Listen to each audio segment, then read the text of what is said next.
Court, all rise.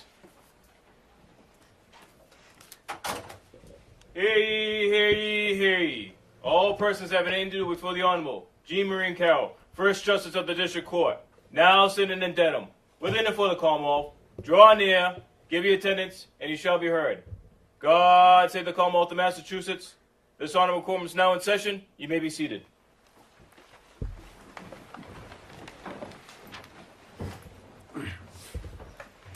In the matter of the Commonwealth versus Stefon Diggs, docket 2554 CR 1862, are both parties ready for trial? Good morning, ADA Drew Virtue for the Commonwealth. Commonwealth answers ready. Andrew Kettlewell from Mr. Diggs. We're ready. Okay. Sir, if you please stand and face the jurors. Sir, you are placed at bar for the trial, charged with one count of strangulation or suffocation, in that it is alleged that on December 2nd, 2025, you did strangle or suffocate, as defined in General Laws, Chapter 265, Section 15D-A, Mila Adams, in violation of General Laws, Chapter 265, Section 15D-B, in one count of assault and battery, and that it is alleged that on December 2nd, 2025, that you did assault and beat Mila Adams in violation of General Laws, Chapter 265, Section 13AA. And these good jurors whom I shall call are to pass between the Commonwealth and you upon your trial. If you should object to any of the jurors, you will do so after their names are called and before they are sworn. You have the right to challenge two of the jurors without giving any reason for doing so, and as many more of the jurors as you shall have good cause to challenge. You may be seated, sir. Will the jurors please stand and raise your right hands? Do each of you severally and solemnly swear or affirm that you will give true answers to all questions put to you by the court or at its direction, so help you God? You may be seated. At this time, I'm going to introduce the attorneys on this matter, as well as potential witnesses that you may hear from. Representing the Commonwealth is Assistant District Attorney Drew Virtue. Good morning. My name is Drew Virtue. I'm an Assistant District Attorney with the Norfolk District Attorney's Office, and it's going to be my job today to present evidence to you supporting the defendant's guilt. Thank you. Representing the defendant is Attorney Andrew Kettlewell and Attorney Sarah Silva. Good morning, ladies and gentlemen. My name is Andrew Kettlewell. Together with my partner, Sarah Silva, we have a law firm in Boston. It's a privilege of representing Stefon Diggs. And potential witnesses that you may hear from. As I call your name, if you just please stand and face the jurors briefly. Jamila Adams of Georgia. Officer Kenneth Ellis, Dedham Police Department. Anna Kokolis, Sandy Spring, Maryland. Melissa Goddard, Fort Lauderdale, Florida. Michael Perry, Boston, Massachusetts. Janelle Sales of Virginia Beach, Virginia. And potential witnesses who you may hear from who are not present: Juliana Stratati of Foxborough, Massachusetts. Stephanie Anastasi of Methuen, Massachusetts. Natalia Moses of New York, New York. And Zia Charles of New York, New York. And the potential witnesses may be seated. Presiding over this trial is the Honorable Justice Jean Marie Carroll. Good morning. I am Judge Carroll. Thank you for being here today. As you have heard, we are about to choose a jury for a criminal trial. The defendant, Stefon Diggs, has pleaded not guilty to the charges of strangulation and assault and battery. To assist you in planning, the lawyers estimate that this matter will take 2 to 3 days to try and present all of the evidence. The jury will then meet to discuss and consider the evidence and issues in the case, which we call deliberation, and to reach a decision, which we call a verdict. There is no set time for a jury to decide a case. It will be up to the jury to take all the time it needs. During the trial, while evidence is being presented, our schedule will be to take our lunch and recess between 1 and 2 o'clock and shorter recesses during as necessary or convenient. We generally recess for the day by 4:30 p.m. and of course a trial that does not conclude today would be resumed tomorrow morning and jurors expected to return. The prosecution in this case alleges that on December 2nd, 2025, Stefon Diggs slapped and choked Mila Adams in her bedroom at 7 Schoolmaster Lane in Dedham, Massachusetts. The defendant denies these allegations and has pleaded not guilty to the charges. To prove the defendant guilty of the offense of strangulation, the Commonwealth must prove 3 things beyond a reasonable doubt. First, that the defendant intentionally applied pressure on the throat or neck of Mila Adams. Second, that the pressure was substantial. And third, that the pressure interfered with the normal breathing, circulation of blood of Mila Adams. In order to prove the defendant guilty of committing an intentional assault and battery, the Commonwealth must prove 3 things beyond a reasonable doubt. First, that the defendant touched the person of Mila Adams. Second, that the defendant intended to touch Mila Adams. And third, that the touching was either likely to cause bodily harm to Mila Adams or was offensive. Now, jurors, as we begin today, first and foremost, I instruct you that all parties stand as equals before the bar of justice. All parties are entitled to a fair and impartial jury. That is, jurors who will fairly evaluate the evidence, follow the law as instructed, and render a fair and just verdict based solely on the evidence presented at this trial.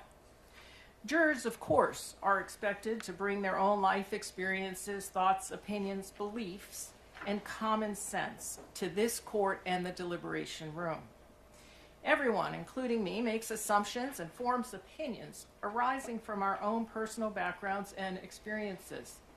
These biases or assumptions may have to do with any number of things, including an individual's race, color, nationality, ethnicity, age, disability, socioeconomic status, religious beliefs, gender, or sexual orientation.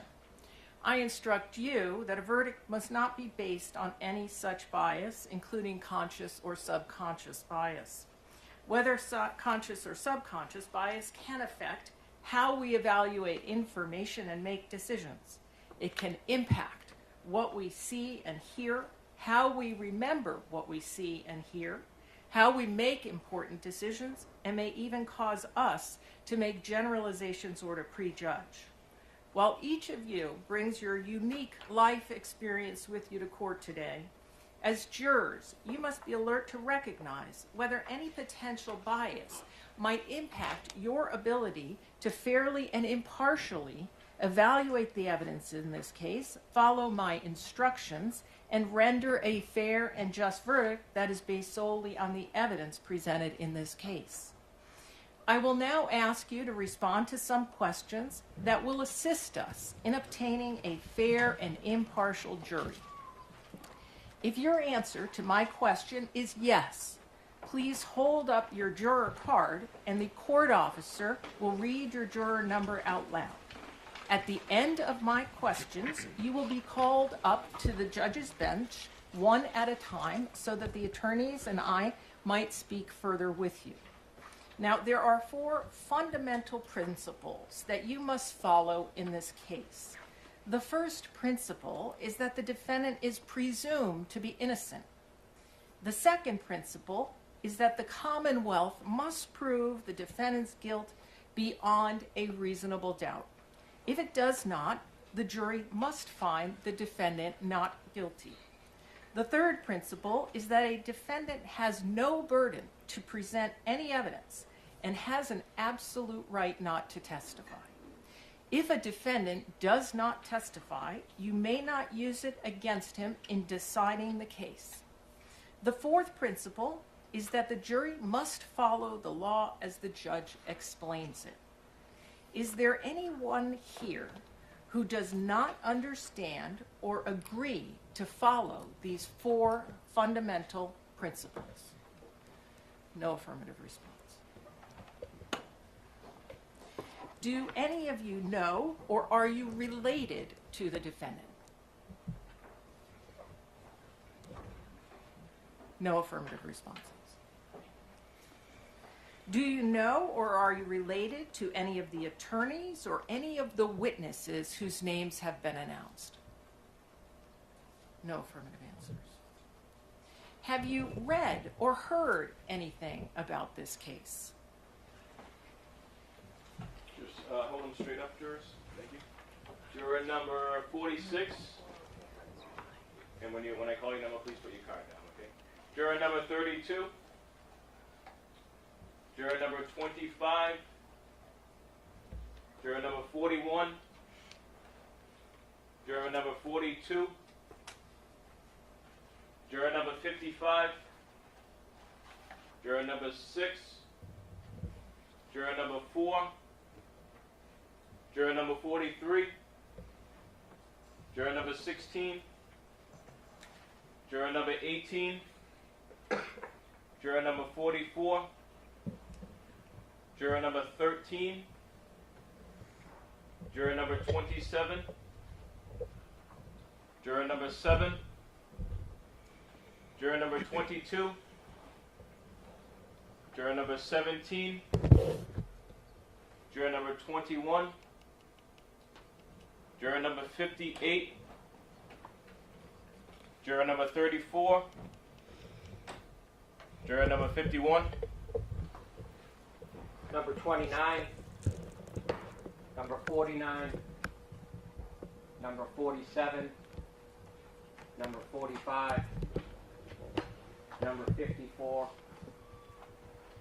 number 35, number 36, number 14, and number 8.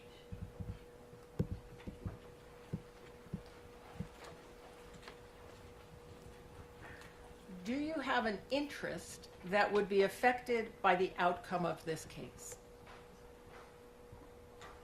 No affirmative responses. Have you expressed or formed any opinions about this case? Juror number 27. Are you aware of any bias or prejudice you have towards either the defendant or the prosecution? Number 37,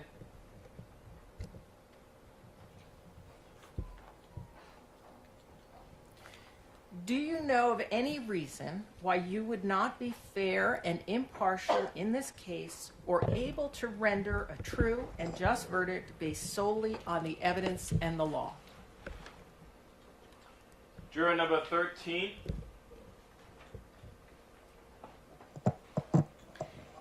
Is there any reason, for example, personal concerns, difficulty with English, physical or medical concerns, or religious or ethical beliefs that would make it difficult for you to be a juror? Juror number 42. Juror number 41. Juror number 26. Juror number 50. Juror number 23. number 37,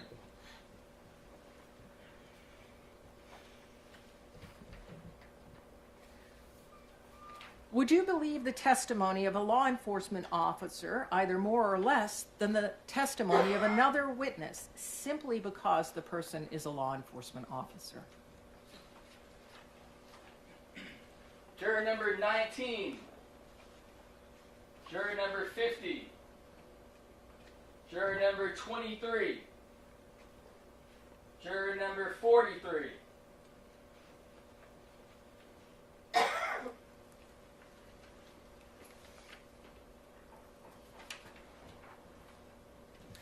Are you a close member of your family or a close friend employed in an area related to law enforcement or criminal defense? Juror number 32. Juror number 43. Juror number 23. Juror number 22. Juror number 24. Juror number 38. Juror number 34. Number 9. Number 49. Number 54. Number 35. Number 36. Number 14.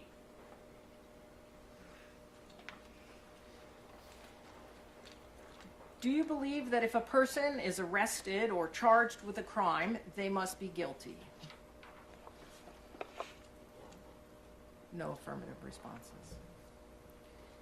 Have you, a close family member or close friend, been involved in a situation with domestic abuse or violence or with a related court matter, such as a Chapter 209A abuse prevention order? Juror number 50. Juror number 41. Juror number 24. Number 37. Number 29. Number 54. Number 28. Number 35. Number 8.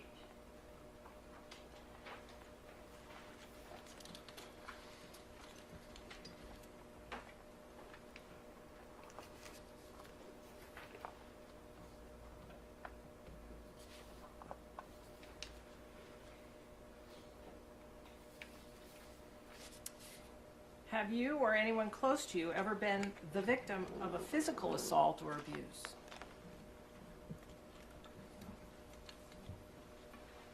Juror number 23. Juror number 50. Juror number 43. Number 37. Number 45. Number 28. Number 35. Number 36. Number 8. And juror number 1.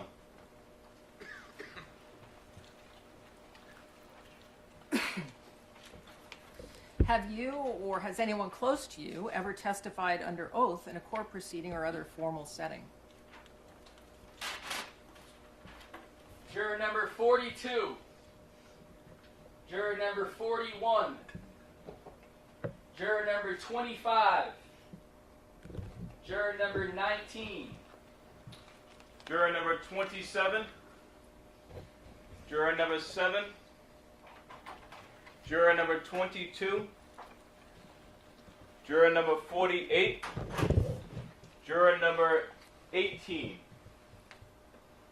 Number 54. Number 35.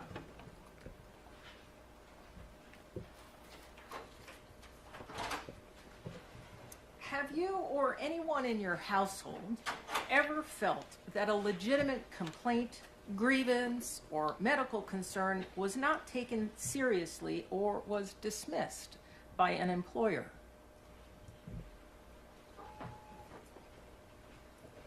Juror number 50. Juror number 43. Juror number 42. Juror number 27.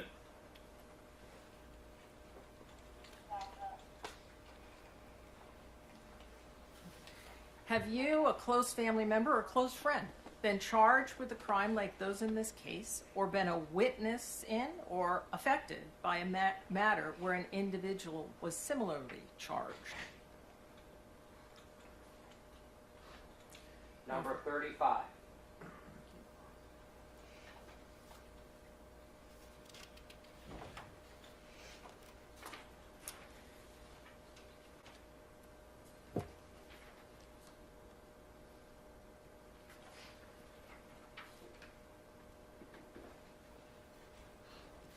Is there anything about the charges in this case that would make it difficult for you to be fair and impartial?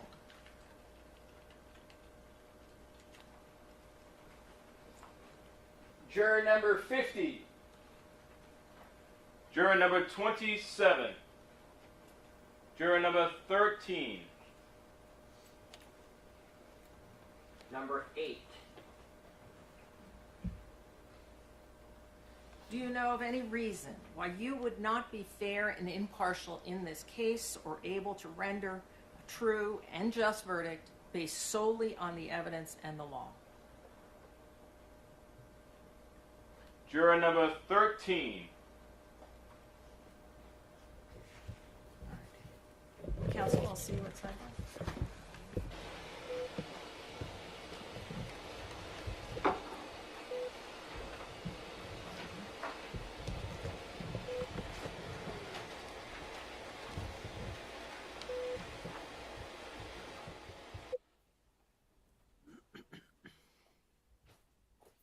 All right, are the parties ready to proceed?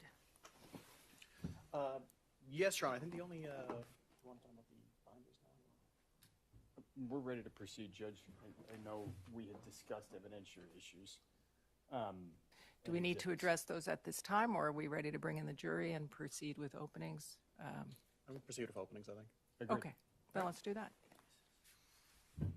We do, and counsel, I'm reminded of your motion last week to sequester any witnesses, so I don't know if any of your witnesses are in the courtroom, but if they are, if they'd kindly step out, and any witnesses in this matter who will be testifying will be called in one at a time. All set? Yes, Your Honor. Okay. Thank you.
All rise, jurors enter.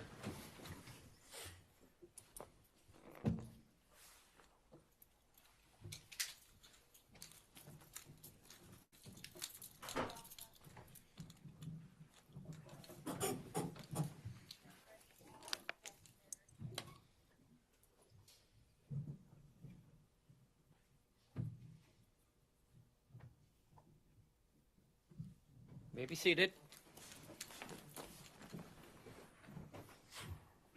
All right, counsel are ready to proceed? Yes. All right, go ahead.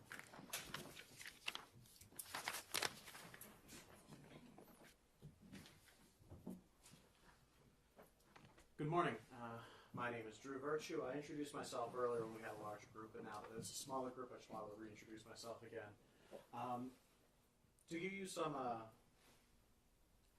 room to stand on here of parties and what they're doing. My name is Drew Virtue. I'm the prosecutor, meaning I'm going to be presenting evidence supporting the defendant's guilt. Defense counsel will be representing their client. We'll have the clerk here, whose job it is to create a complete record of this case, both for the recording as well as writing things down when need be. The court officers who are up and about are here to make sure that we're safe, as well as help people kind of figure out where they need to go. The judge's job is to, kind of clunky term from law school, be the master of the law. And that leaves you guys, which an equally clunky term for the jury is the master of the facts. It's the idea that it's your job, it's your exclusive job, your special job, to determine the facts at stake that we're talking about, what actually happened. And this is concerning what happened on December 2nd of 2025. Now, you're going to have an opportunity to hear from some witnesses. You're going to have an opportunity to hear from Miss Mila Adams. She'll tell you about her career as a private chef. She'll tell you how she came to know the defendant, about how she came to be working as a chef for him, she'll tell you about her experience working for Mr. Diggs. I expect she'll tell you about a disagreement she had with some members of his staff. And then I expect that she'll tell you about what happened on December 2nd. And I remind you, it's your job here today to determine what happened on December 2nd. I expect Ms. Mila Adams, when she takes that stand, she'll tell you how she was texting with the defendant, her boss, Mr. Diggs. That on that text they started arguing, they started name calling. I expect she'll tell you how she was in her bedroom at his house, how he entered her bedroom, walked up to her, and slapped her. I expect she's going to tell you how he put her in a headlock, the difficulty she had breathing, that he threw her on the bed, and then he left. I expect she's going to tell you then how that affected her, what she did after her, how she continued working for him afterwards, how she had a dispute with him over a payment, how his staff told her that she needed to sign a non-disclosure agreement to get paid. I expect she'll tell you that it wasn't until after this incident in December 2nd that anyone talked to her about a non-disclosure agreement. I expect for her to tell you how she eventually left that job as a chef, Mr. Diggs, and how she eventually reported what happened to her to the police. You also have an opportunity to hear from an officer from the Dedham Police, one Kenneth Ellis. He'll tell you about his training that he undertook in order to become an officer and how on December the 16th, Ms. Mila Adams came to the Dedham Police Station to talk to the police. He'll be able to tell you a bit about that encounter, what he saw, a little bit about that conversation, and ultimately how he chose to, how charges were filed against Mr. Diggs. Now, in this case, Mr. Diggs has no obligation to call any witnesses. He may choose not to call any witnesses, and you cannot hold that against him. But in the event that he does call witnesses, I ask that you give his witnesses the same care, the same attention, and the same scrutiny that you give to the Commonwealth's witnesses. It's part of your job as jurors, as the master of the facts, to listen to every witness, to pay attention, and to assess their credibility. In doing so, I ask that you keep two things in mind. One, what the witness had an opportunity to see or not to see. Whether the witness had an actual opportunity to witness the crime or just saw things in and around it. And two, what sort of financial relationship each witness had to Mr. Diggs. I imagine the defense may argue that Ms. Adams' financial dispute with Mr. Diggs is an important part of this case, and I'd say it is an important part of this case. But just in the same way that her financial relationship to Mr. Diggs is important, so is all the witnesses' financial relationship to Mr. Diggs. Now, at the conclusion of evidence, I'll have an opportunity to come back to you again. During that time, closing arguments, I'll ask you to come to a decision based on the evidence you heard. But right now, what I'm asking you is to not come to any decisions. Right now, your main job is to listen. It's to pay attention, to give every bit of evidence the attention and the scrutiny it deserves. And when I say every bit of evidence, I do mean every bit of evidence, because in cases like this, every bit of evidence is important. Thank you. Counsel, do you care to open? Thank you, Your Honor. Good afternoon, again, ladies and gentlemen. The assault the Commonwealth just described in their opening statement in only a few sentences. It never happened. Did not happen. There was no strangulation. There was no assault. There was no incident on December 2nd or any other day.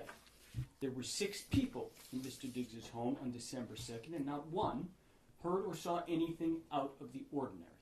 The Commonwealth has no physical evidence. There are no medical records. There are no photos or videos showing any injuries. There are videos showing no injuries at all.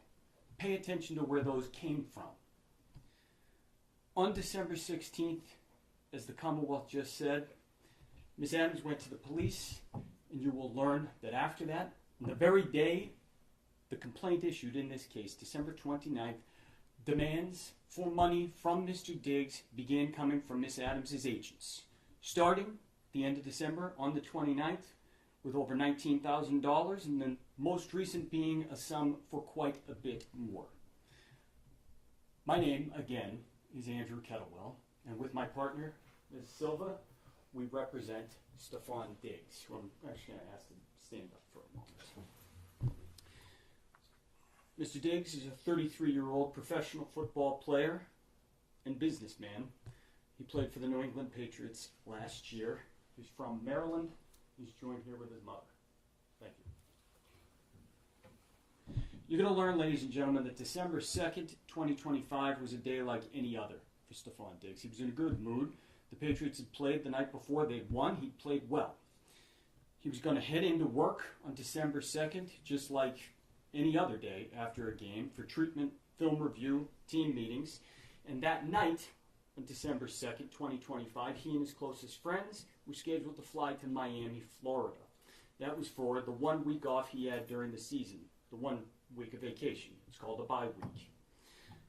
During that day, after he went to work, friends began arriving at his house, folks who were also joining him on the trip to Miami. There were other people in his house. One of those people who I expect you're going to hear from is his assistant, Janelle Salas. You'll hear people refer to her as Sonny. You're going to hear from Miss Salas that for the entire afternoon, she was in Mr. Diggs' home in Dedham on Schoolmaster Street, sitting in the kind of main area, living room, kitchen area, watching people come and go. And she was getting things ready for the trip that night. Miss Adams, you're going to hear, was also in that house. She lived and worked in that house as Mr. Diggs' chef for the regular season.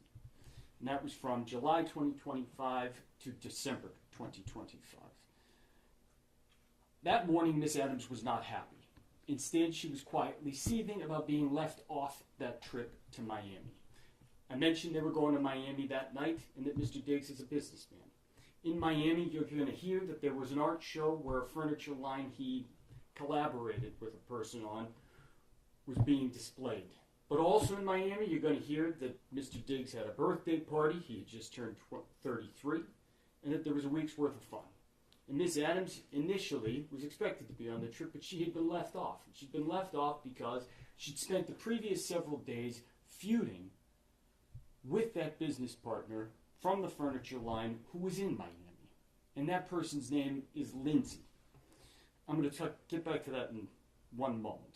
But why was Miss Adams so frustrated that morning?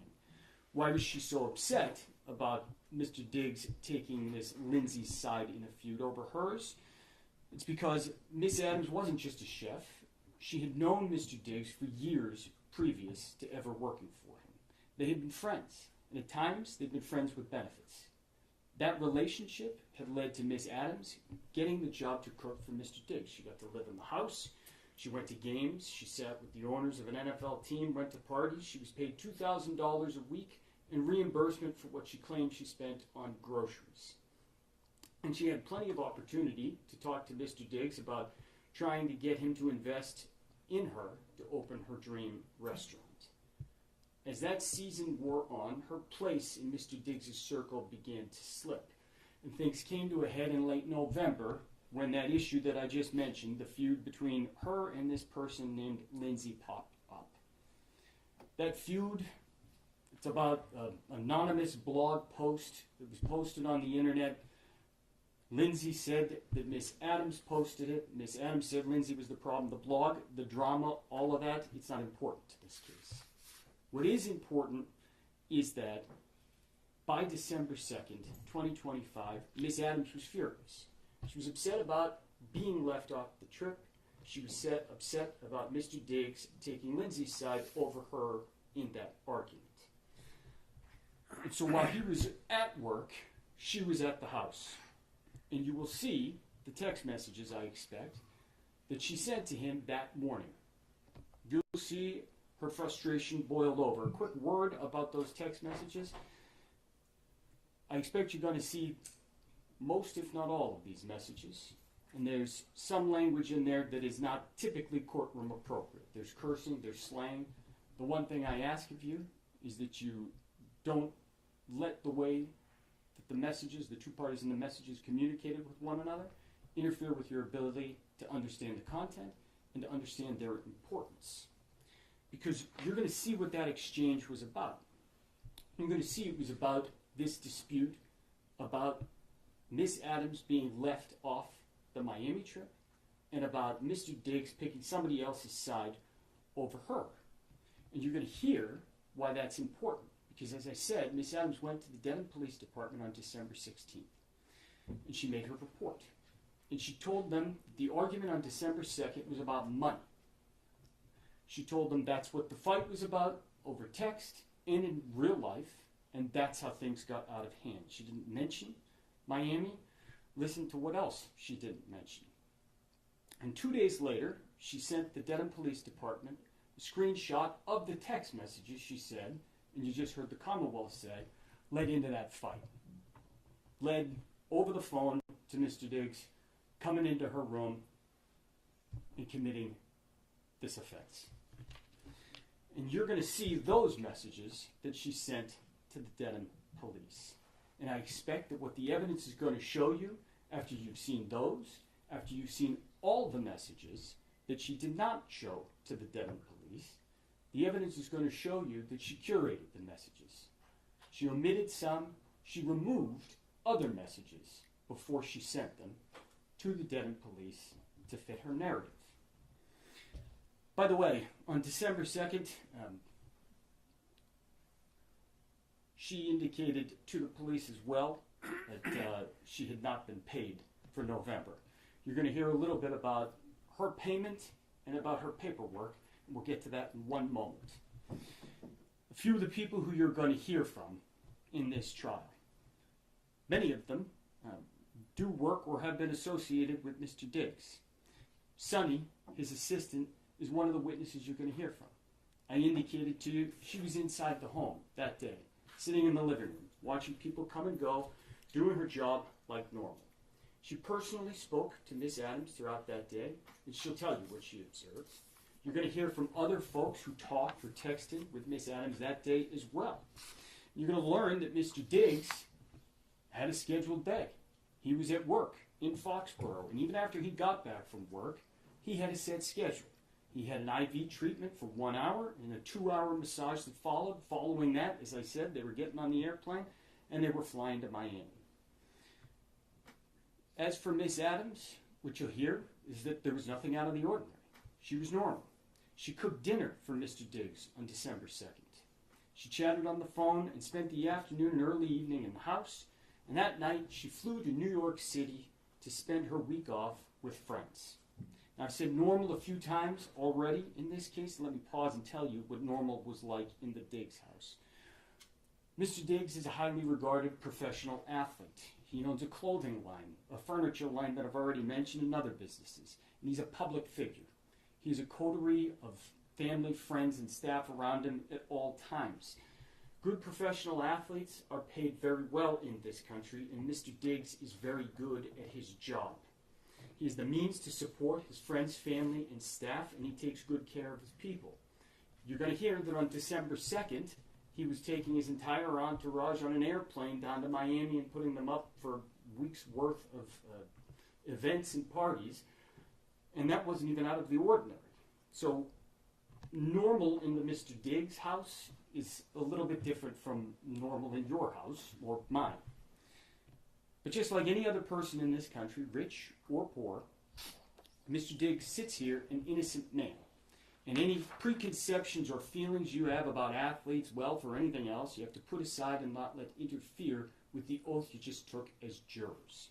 So we've talked about December 2nd because that's the day Miss Adams claimed this incident occurred. You're going to hear about other days as well.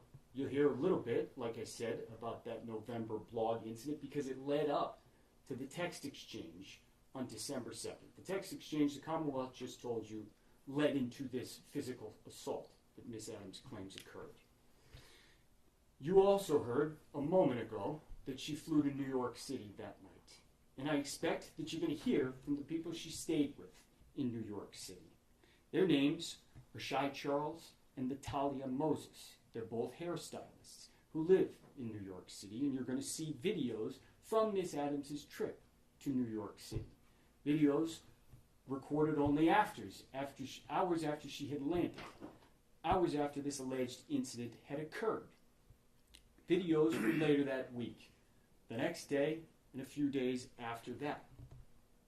And when you hear about those videos, ask yourself, what am I seeing? Where did the information come from?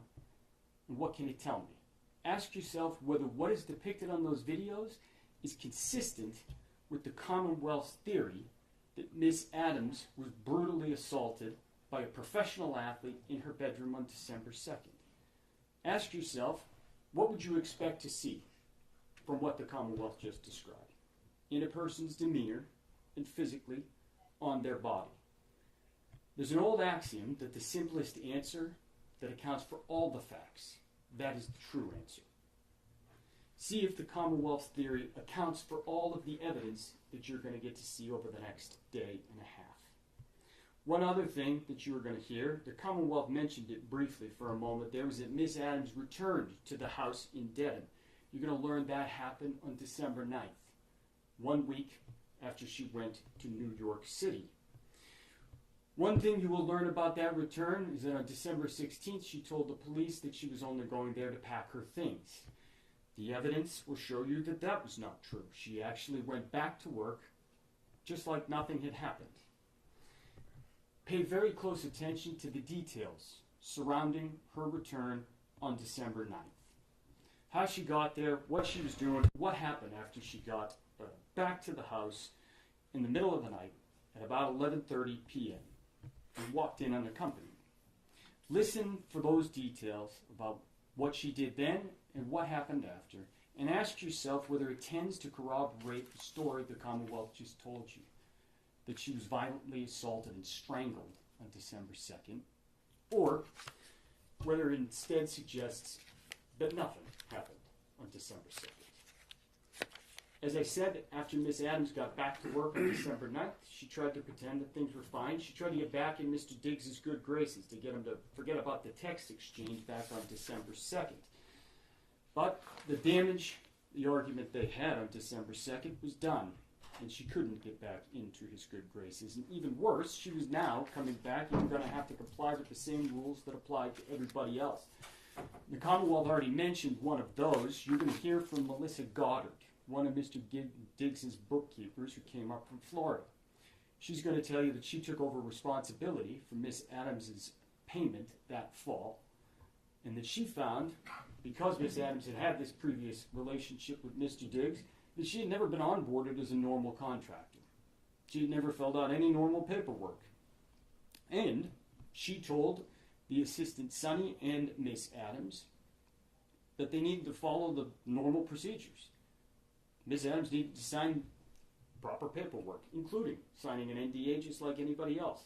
And she needed to submit actual receipts for reimbursements, just like everybody else. And you're going to see that Miss Adams ignored those requests until she couldn't anymore. And that happened around December 13th. On December 13th, you're going to learn Miss Adams got an email about that paperwork, and she got upset. She got mad again, and there was another barrage of angry text messages to Mr. Diggs. And this time, she wound up getting herself fired for good. I expect that you're going to end up seeing those messages as well. Messages the police weren't told about, because the police weren't told she went back to work after December 9th. This time, some of those messages actually were about money, but also still the same Lindsay blog post issue of Mr. Diggs picking someone over her. The end of this exchange on December 13th was more specific than December 2nd. Mr. Diggs sent $2,000 via Apple Pay that Ms. Adams claimed she owed and told her she did not need to worry about cooking for him anymore. She was out, and this time she knew there was no getting back in. And listen to what happened when you hear the evidence after that, after December 13th. 3 days later, as you've already heard, Miss Adams went to the police. She didn't tell them about December 13th, or that she'd been fired. Instead, she told them a made-up story.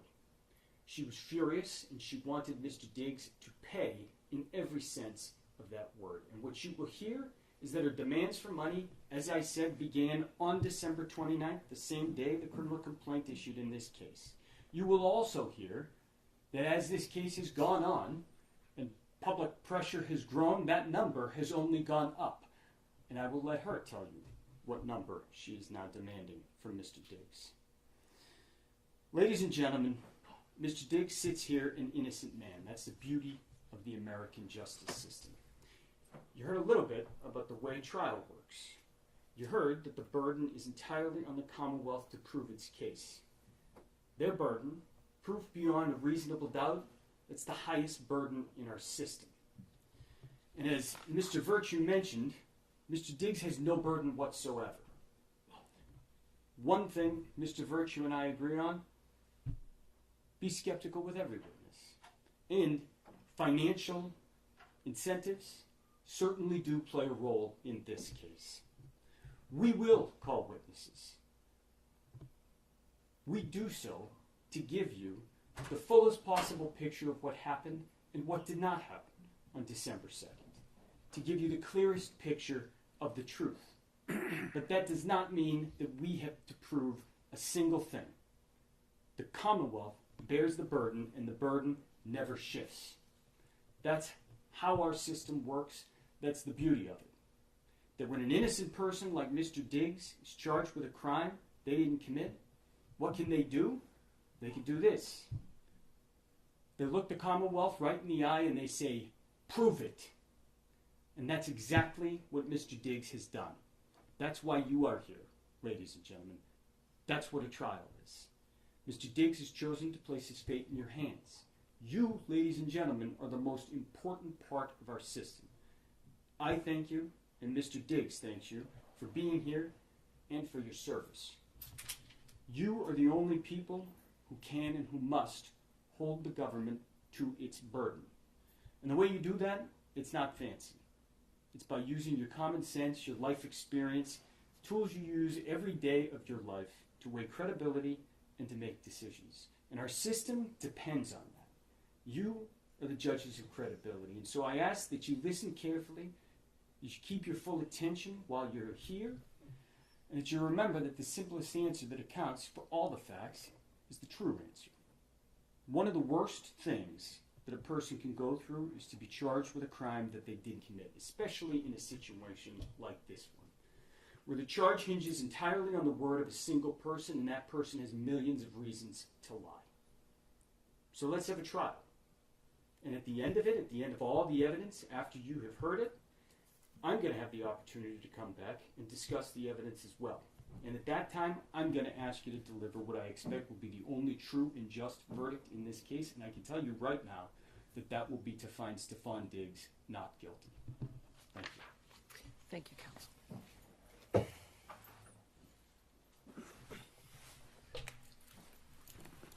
Your Honor, the Commonwealth will call Mila Adams to the stand.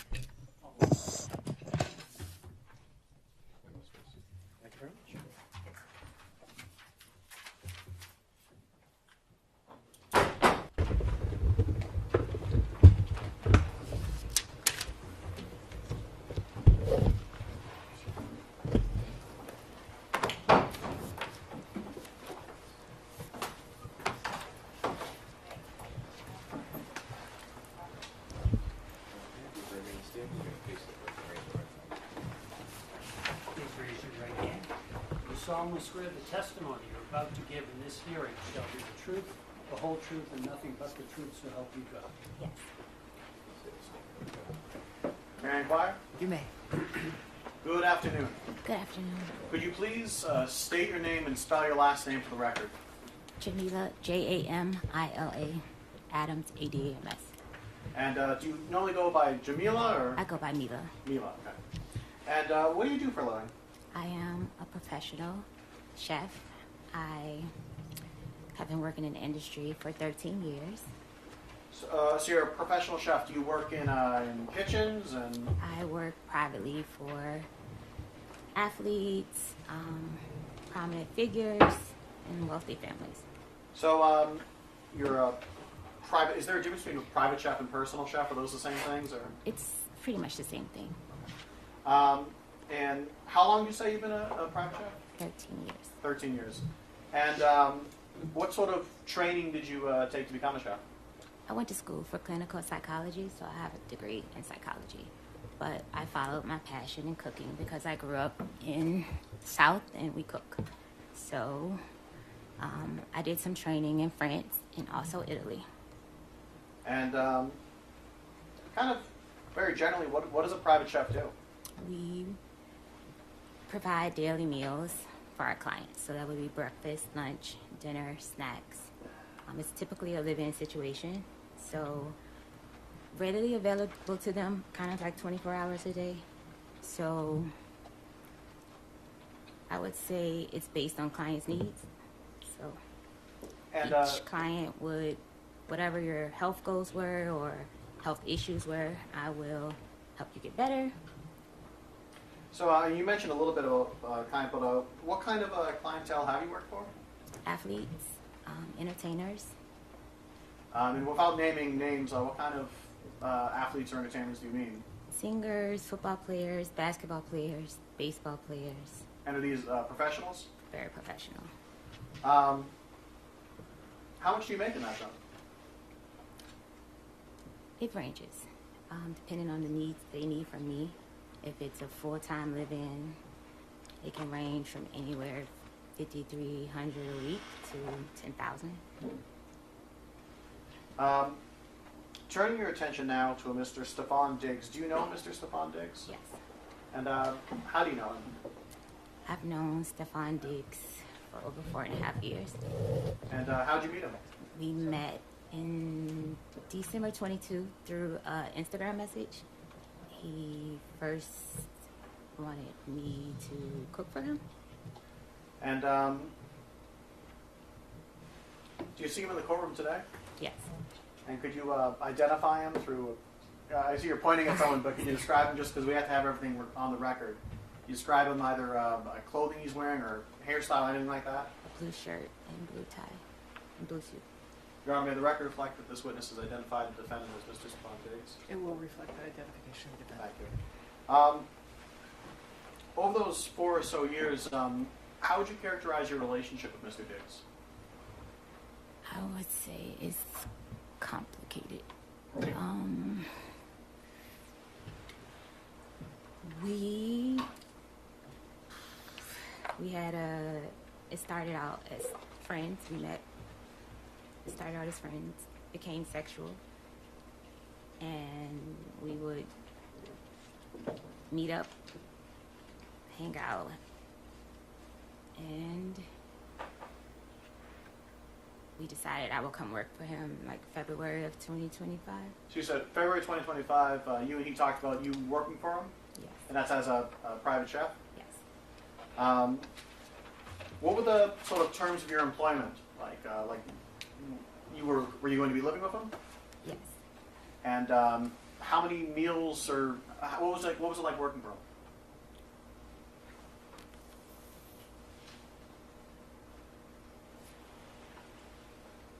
Can you say that again? Yeah, yes. So as far as your employment goes, what were your duties working as a Mr. Diggs private chef? My duties were to make all his meals, his snacks, basically get him healthy. That was the start of our initially hiring me. He was coming back. It was his comeback year. And I wanted to help him get healthy, to eat better too. So how does it, do you create a menu? Does he just tell you what he wants? Do you? I'm skilled with recovery, so I knew what it would take to get him, help him get healthy and stay healthy, to help him change his diet. So it was more so like diet change would be the focus, and just overall health. And did you would you cook just for him or for other people as well? Yes, I will cook for whoever was in the house. And I know you mentioned earlier your breakfast. Is that the sort of standard? Was it every day breakfast, lunch, dinner, and then? Yes, breakfast, lunch, dinner, snacks. And how much did you get paid for this? We agreed on $2,000 a week. And how did you get paid? Finance office would pay me. So you said that you, while this was staying in the house, in his house, right? Yes. Where was this house? 7 Schoolmasters Lane, In what town? Dedham. And could you describe this house? What was it? It was a single family home. What do you mean by that? What was it? Was it an apartment? Was it? Oh, it was a single family home's house. And how many floors was it? Basement, middle floor, a landing, and then top floor. So 3 floors. And so, where was the kitchen? The kitchen was downstairs on the floor you come into the house on.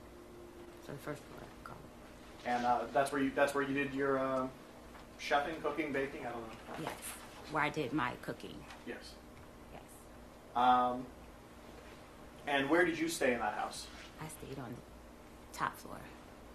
And where was it in the house? It was up the landing all the way to the back, and it was over the kitchen. And was this a single bedroom that you had? Was it a suite? What was it? A single bedroom with a full bathroom. With a full bathroom. Was the bathroom off of the bedroom? It's the bedroom, and then you walk back into the bathroom. So It was in my room. Okay, so the entrance to the bathroom wasn't in the hallway; it was in the bedroom. Yes. Okay. And where was Mr. Diggs? Or where was his bedroom? Up the first landing. Okay, so you said that there was the floor you come in on, a landing, and then Mr. Diggs' room. Mr. Diggs was on the landing? Yes. Okay. How long were you there in that house? From July 2025, July 20th, 21st, I can't remember the exact date right now, to December the 15th. And during that time, who was at the house with you? Mr. Diggs, his friends. Did he have other staff that lived there, or was it just? No, I was just living there. He had friends that basically lived there. Okay.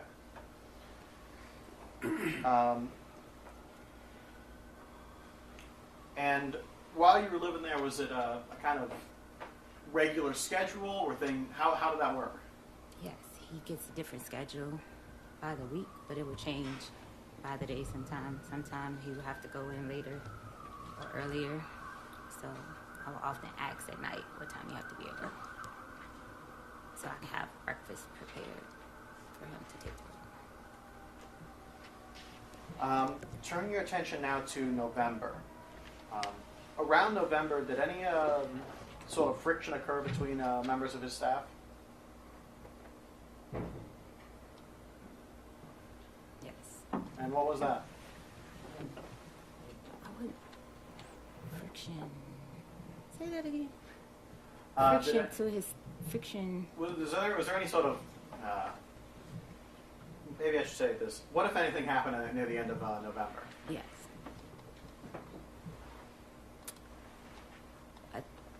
A Instagram DM message was sent to his child's mother's friend, and this message was stating that I was telling his personal business of women that he was sleeping with that worked with us, that worked with me, and yeah. And so, as far as I can remember what that message said. And so, how did this create friction within the people working for Mr. Diggs? I was confronted by Mr. Diggs if I said these things. But it had already been Mr. Diggs had a ongoing sexual relationship with Lindsay Bolin, and this person, she didn't like me, that fact that I was in the house. So you mentioned Lindsay Bolton. Who's that person? Lindsay Bolin, it works for Mr. Diggs. And how? Like, what does she do? I can't quite answer that. I just know he provides housing, So pays her she's rent. someone I who don't works know. for her. Yeah, she works for him. And so, did you and Lindsay get into any sort of argument, you mean, or? We didn't get in. We got in an argument after Mr. Diggs confronted me. She sent me a message first, per his instruction, and called me a name. Excuse my language, guys. A bitch, and she just went on and on and on in this message about me. Objection, Your Honor. May we be heard at sidebar? Yes.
At some point, were members of Mr. Diggs' staff going to go down to a trip to Miami?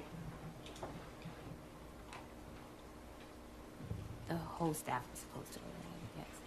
And you said the whole staff. I wasn't finished on that last question. That's fine, but I'm asking questions now. Okay. So at some point, members of his staff were supposed to go down to Miami, right? Yes. When you said the whole staff, how many people was this? His assistant, myself, and his friends. It was him. And did you end up going down to Miami? No. And why is that? Mr. Diggs told me that I couldn't go because me and her had an issue from November 26th issue. Your Honor, may we proceed with some questions?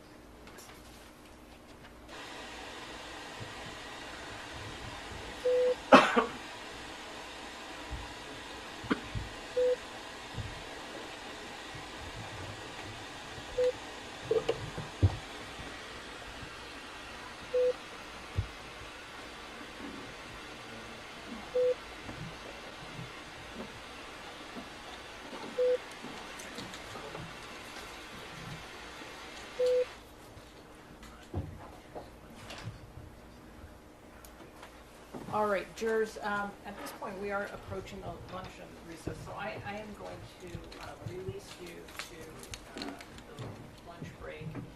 We will resume in about an hour, just about 5:02. I want to remind you that you are not to discuss this case with anyone, not on social media, not even amongst yourselves. So nothing about this case is to be discussed while this matter is still pending. Instructed earlier in the morning about that. I want to remind you as well now. And you should have your lunch waiting for you at the jury. All right? All right, jurors can step down this way, please.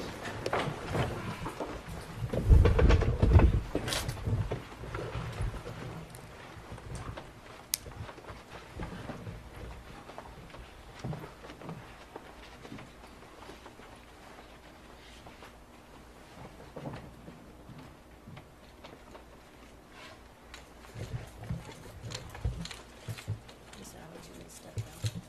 Jurors have exited. Counsel, are there any issues that we need Maybe to see address that. before I discharge the, or is everything all set? Anything that's come up from this morning? I don't think so. You had mentioned that you had certain exhibits that you had agreed that were going to be pre-marked, is that right? I believe so, yes. Have those been provided to Mr. Clerk? So perhaps we could just make sure that's all in order, so that when you resume, if you're Yes. going to be referring to them, that the record is clear. All right, thank you. With that, we'll resume in about an hour. Court, all rise. Court stands in a luncheon recess.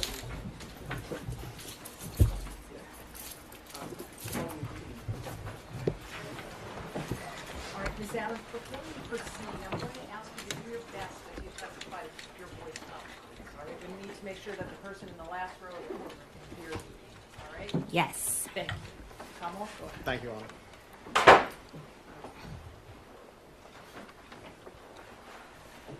Ms. Adams, can I now turn your attention towards the date of December 2nd? Yes.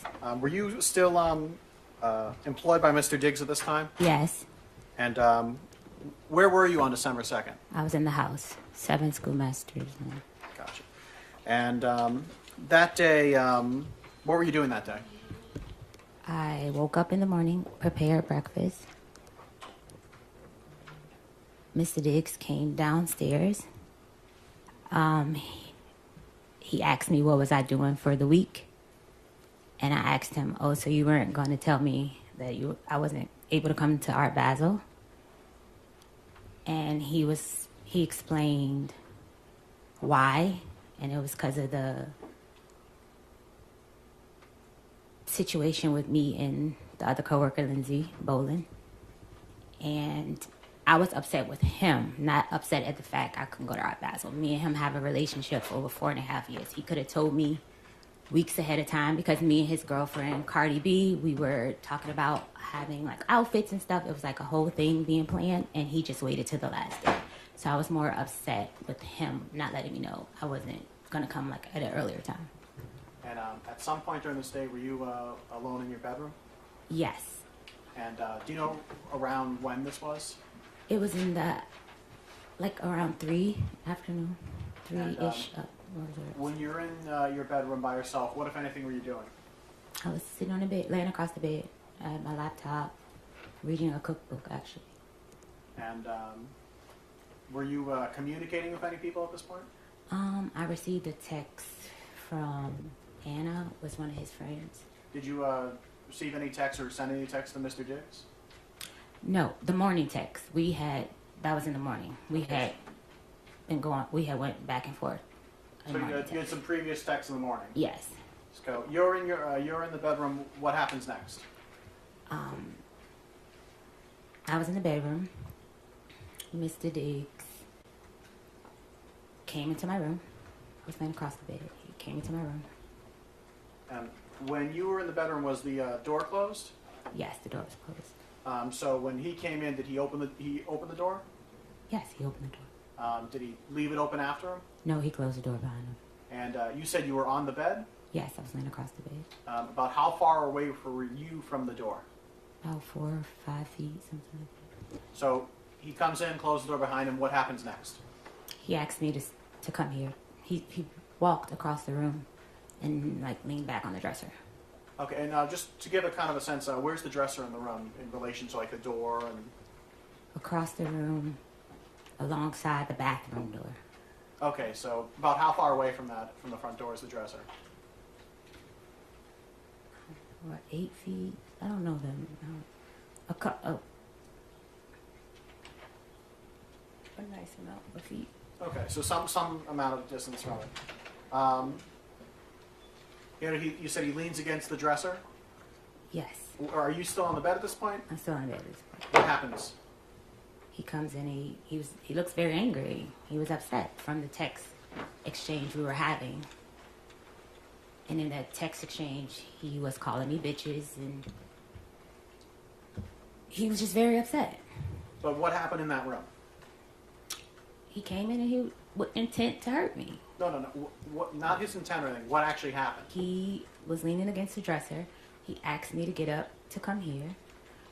I got up off the bed and I came across to him and I stood in front of him, like I stood on the side of him because he was leaning back. I stood on the side of him and he was like, "What was all that shit you was talking?" And then what happened? And I was beginning to say, "You said," and I couldn't finish my statement and he smacked me. So when you say he smacked He you, smacked me with an open hand. do you know which hand he used? Right hand, right side of my face. Do you know which part of your face got hit? The right side of my face. And I know you're putting your hand against your cheek. Was it your cheek that got It was struck? my cheek that got hit. About how far away from you were you from him when that happened? I was at the end of the dresser. And where was he? He was in the, like in front of the other side of the dresser. So about how much space was in between you? Maybe 3 feet, 4 feet. So you said that he I want to use the word. Did you say smack or slap? I don't know what the word was. Smack. So he smacked you, Yeah. and then what happened? I went to try to like block him, like push him like this, like stop him. So again, I see you're pushing your hands out. I pushed up. He's way taller than me. I pushed up for him How to tall are you? 4'11", 5 feet. And how tall is he? Do you know? 6 feet, 6'1". So you said you pushed out and you made a motion with your hands. So does that mean you pushed with your hands Yes, around what, like his stomach, his chest, his shoulders? up to block his hands. Okay. And then what happened? And then he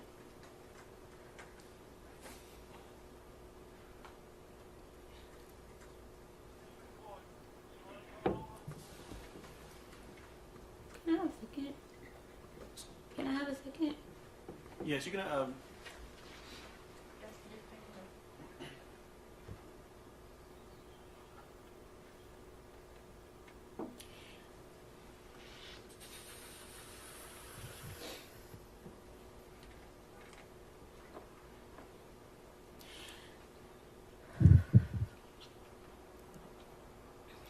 Right. When I went up to push his hand, like block him, like block him, he took his arm and he like came around my neck with the crook of his elbow around my neck, and he began to choke me, pressure on my neck with his elbow. So you said you pushed against him, and then he put his arm around your neck. Yes, Do you know? Were you facing away from him? I was facing him. You were facing him. He put his arm around your neck. Yes, he like spun me around. He spun you around. Yeah, like he. I will have to show you more so than I can describe it. Describe it as best you can. I was standing in front of him. When he slapped me, I went to like try to hit him back like this. And then it was like he tackled me. Like got me to try to keep from pushing him or protecting myself. And he put his arm around my neck like this and he was choking me. So you ended up in a position where his like forearm or bicep was around your neck. Yes. And you said he choked you. What exactly did he put pressure on your neck? Yes, he put pressure on me. And were you able to breathe? At first, and it kept getting tighter, tighter. So were you able to breathe? No, About how long were you in this position? I would say roughly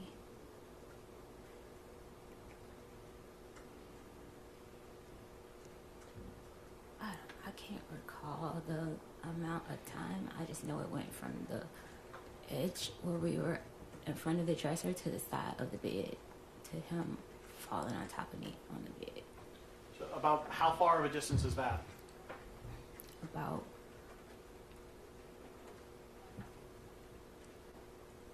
maybe 4 or 5 feet, something like that, 5, 6 feet. At some point, did he let you go? Yeah, he let me go. When we got to the side of the bed, I was pushing back. I started to do a move that I saw off of social media. He said to me, "That shit is not gonna work." So you say you saw him, you tried to do It a was a move. defensive move where you try to put your hands underneath the person that's trying to choke you. It's like something I saw on a women defensive page or something. And he said that shit you see on Instagram is not going to work. And that's when he got tighter. Like, the more I was trying to pull his hand, he got tighter. And then what happened? And then I was pushing back. And then he, like, fell down on top of me on the bed because I was on the side of the bed. And it was like, he was, like, letting me, like, I guess he was about to let me go. But as he was getting up, he, like, pulled my hair. And he was like, yeah, I thought so. And then what happened? He got up off of me, off the bed behind me, and he walked around the bed. I told him I still haven't got paid. He said lies. And he was like, so what are you doing? So what are you doing for the week? And I was like, I'm staying here. He said, I don't want anyone in my house.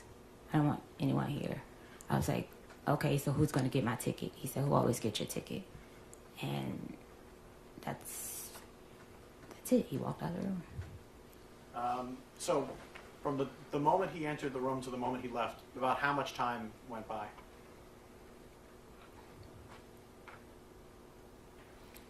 My last text to Anna was probably like 3:30 something. I text Sunny at 4:11, so it was between that time because I didn't have plans. I didn't have money to go anywhere to travel, so I know. I know, but just the question was about how long time. It was just in between that time. I can't say exact, but I know it's before 4:11. So, is that 10 minutes, 20 minutes, 5 minutes? He was in the room probably maybe 10 minutes, 15. I'm not sure. When he left the room, what happened next? I looked down at my pants. I had peed my pants, and I had just came off my cycle, and I was bleeding really bad again. I guess because I was so scared, I changed my pants, and I cleaned up myself, and I came back in the room, and that's when I text Sunny to get my flight. And where was that flight to? Atlanta.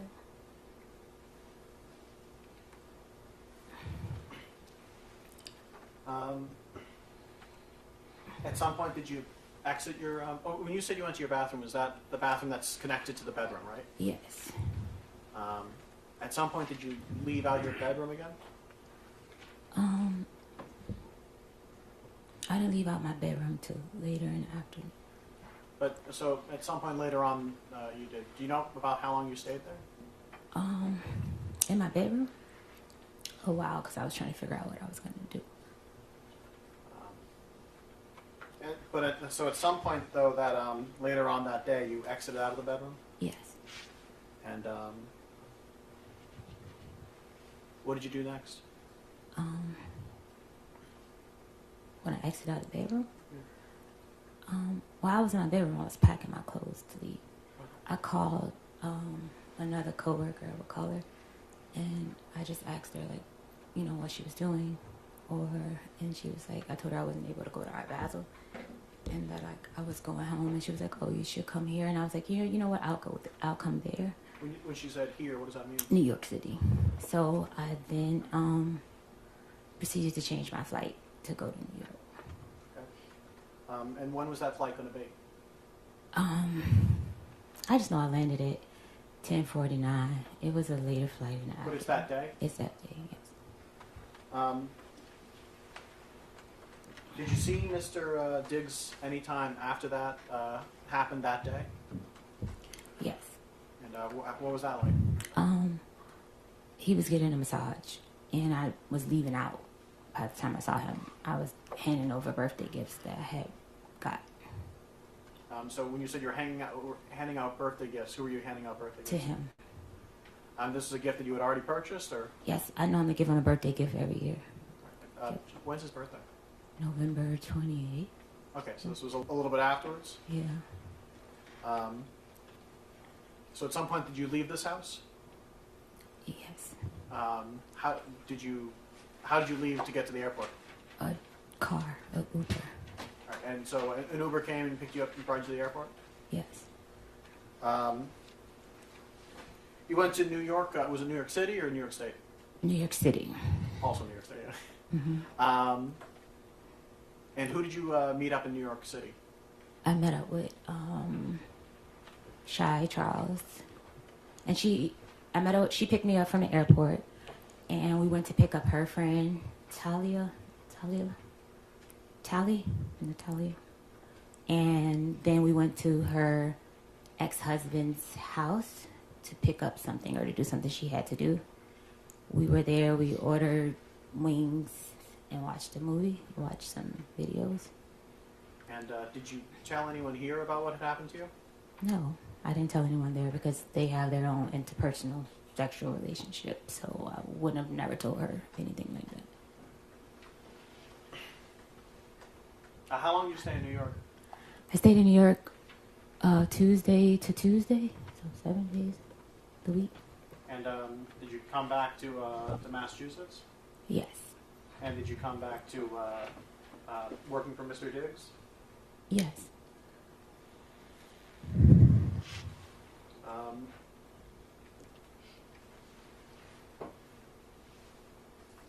At some point, and I know this was a little bit before, maybe a little bit afterwards, but at some point were you talking to Mr. Diggs about money you felt he owed you?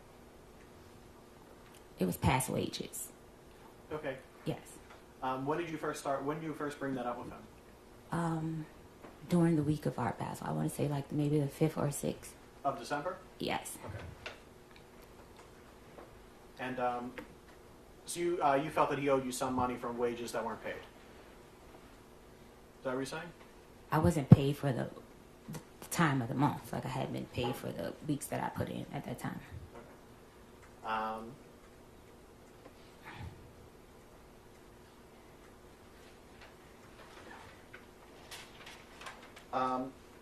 And who did you talk to Mr. Diggs directly, or did you talk to his finance people? Who did you talk to about this?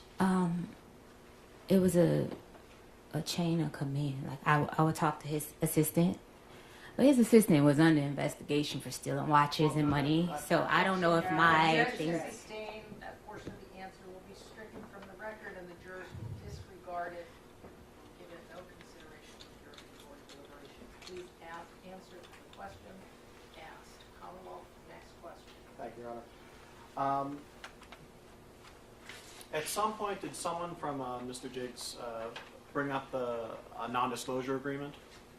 Yes, Mr. Diggs likes to abuse people and try to hide his abuse. That objection is sustained. That portion of the witness's answer will be stricken, and the jurors will disregard it during your deliberations. You are to give it no consideration and do not give reason. Next question. At some point, were you given some information about a non-disclosure agreement by someone who worked for Mr. Diggs? Yes. And when was this? A couple days after the assault.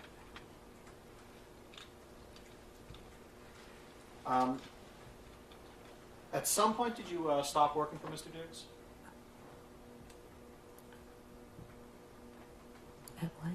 At some point, did you stop working for Mr. Diggs? I didn't stop working for Mr. Diggs until my last day in the house. I would say was the 16th. So yeah, some point. So December 16th, okay. At some point, did you report any of this to the Dedham police? Yes. And when was that? The Tuesday. Do you know the actual day, or just that it was a Tuesday? I left on the 15th. I left his house on the 15th. I reported on that 16th. Okay, so... And, did you call the police? Did you go there in person? How did that happen? I went there in person. And, what happened when you got there? I was begging for my pay with Mr. Diggs.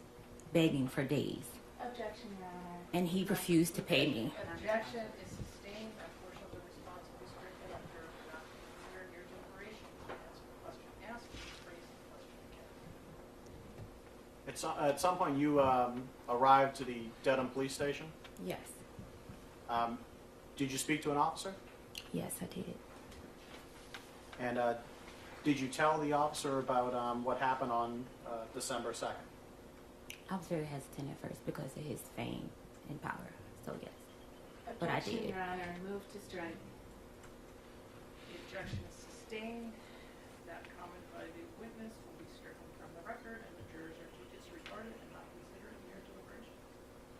At some point, did you tell the officer about what happened on December 2nd? Yes, I did.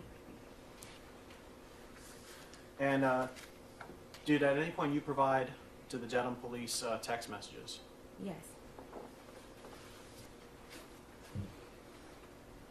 So, Your Honor, may I approach?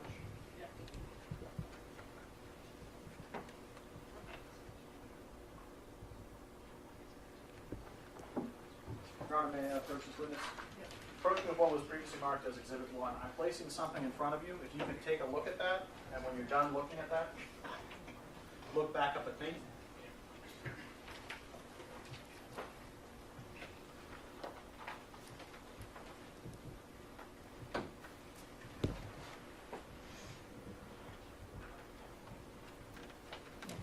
Do you recognize what that is? Yes. What is that? It's a text message exchange between me and Mr. Dukes. And is this the text message exchange that you provided to the Dedham police? Yes.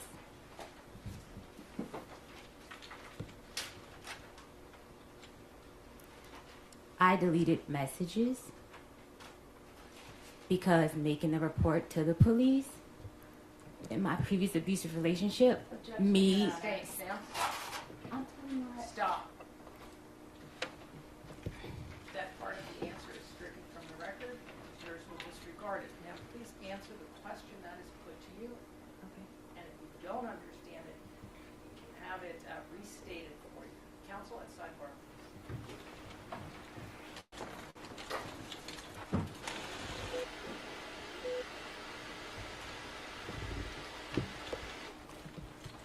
Your Honor, may I approach?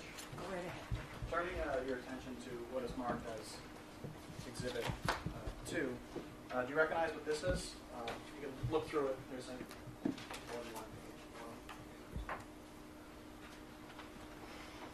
One minute. I recognize it, but the messages is cut off. There's I believe 3 pages to this. 4 pages rather.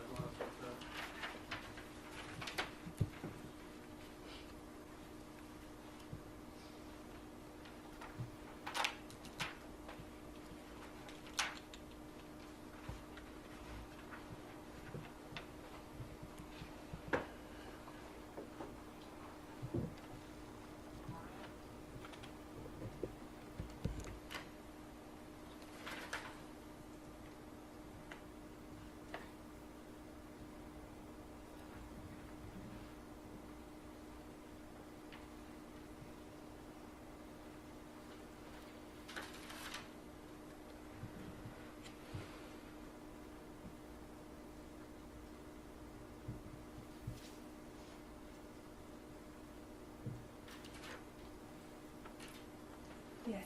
Do you recognize this? What these is? Yes. And what is this?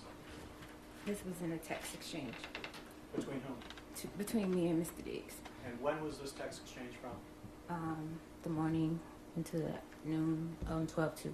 Of December 2nd? Yes. Is there a difference between the text messages that you provided to the Dedham police and the text messages that are here? Yes. And what is that difference?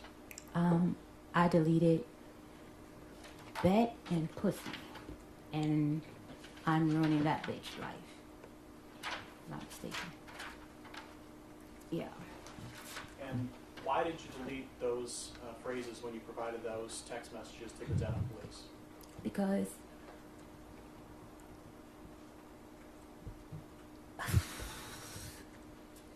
when I was abused in my previous relationship, when I would say things, The objection is sustained. he would. The objection is sustained. There's no question there. Again, the jurors will disregard it. Sidebar.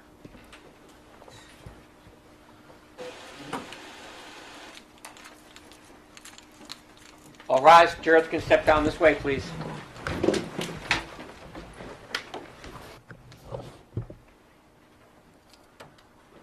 May be seated.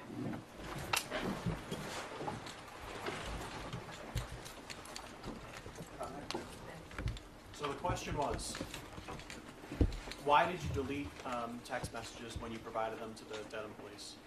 The fear of how I'll be perceived. Your Honor, may I approach us? Yes. Approaching now with a main direct potential is marked as Exhibit 3. Do you mind looking through this? It's a number of pages. And when you're kind of have looked at it a little bit, you can look back on it.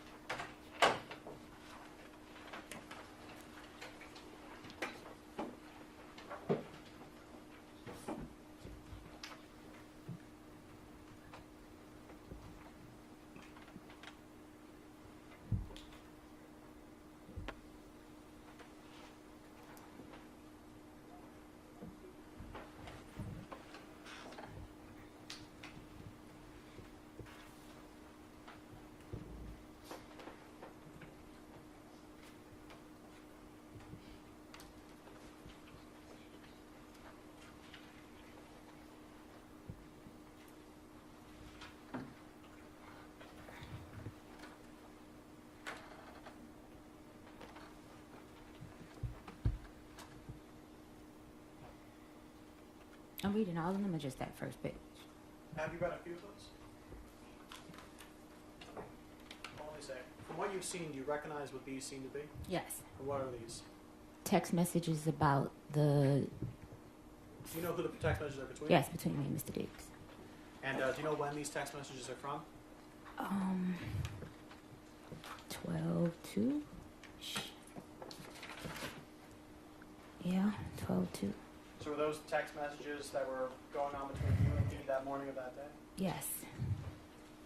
And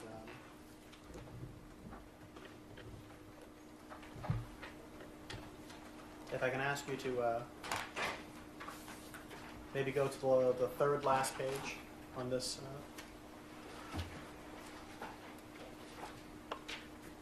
In this whole thing? Of this section. Your Honor, may I approach and Yes.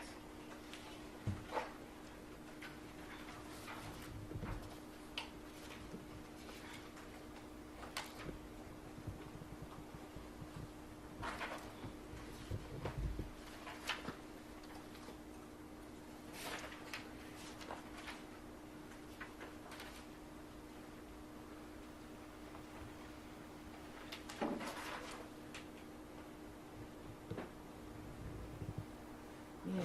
so on the top page, there's a text that says pussy, right? Yes, And who sent that? I did. And how did Mr. Diggs respond? Show me I'm pussy. And how did you respond? Will do. And were those the last text messages sent before Mr. Diggs hit you? Yes. I'm not mistaken. Your Honor, may I approach once more? Yes. Bringing your attention now to what is marked Exhibit 4. Could you look through a few of these?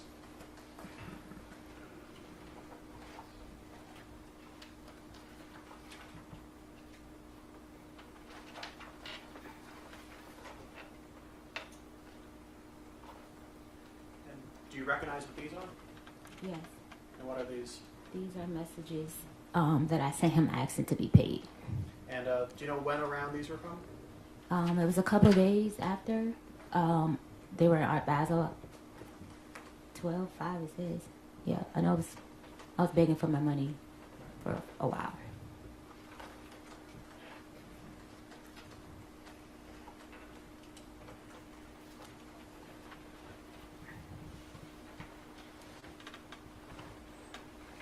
Just, I think, final question. When he was in the room, when he slapped you, when he put you in a headlock, was there anyone else in the room but you two? Just us two. And were there other people in the house? Yes. Do you know where they were in the house? Downstairs. I'm not mistaken.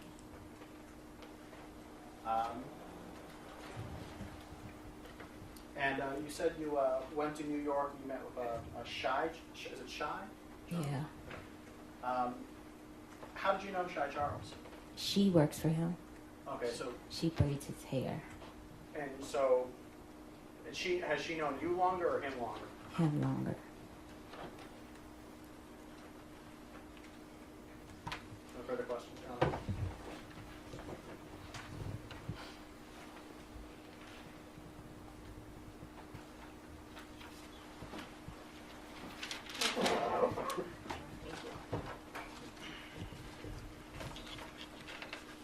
Ms. Adams, today is not the first day you've told the story of what you say happened on December 2nd, true? True. The first time you told the story was on December 16th, right? Yes. And that was to Officer Ellis of the Dedham Police Department, right? Yes. And you sat with Officer Ellis, right? Yes. And you told him your story, Yes. and he took notes of what you were saying. Yes. Because what you were saying was important to issuing a criminal complaint, right? Objection. I don't know what a criminal complaint is. I was Well- making a report. I don't know. You were making a report to the police Yes. about what you said was a violent assault, correct? Yes. And your purpose in making a report to the police about a violent assault was to start a criminal case. No. I made a criminal report to have a report to document it.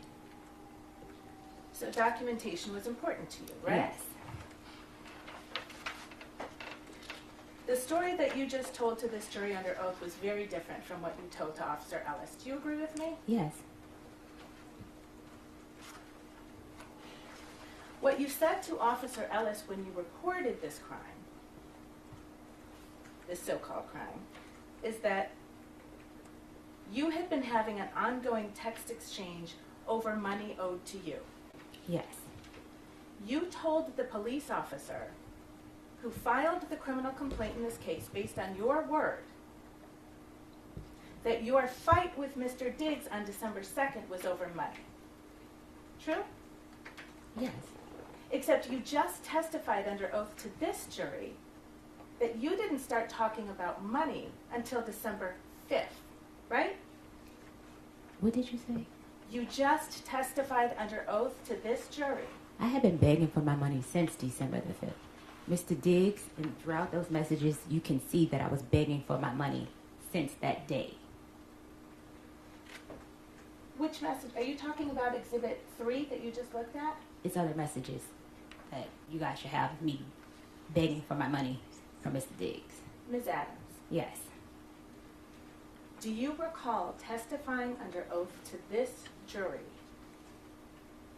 that your fight on December 2nd was about Lindsay, your anger at Lindsay, and you being told you couldn't go on the Miami trip? My anger was at Stefon. I never said my anger was at Lindsay. You were angry at Stefon on December 2nd Yes. because you were told you couldn't go on I the was Miami angry at trip. Stefon because we were friends. He told me at the last minute I could not go to Art Basel. And yet when you walked into the police station on December 16th, you said you had been having an ongoing text exchange over money owed to you. Yes, money owed to me after I asked Mr. Diggs on December the 2nd, when can I get paid? Your Honor, may I approach?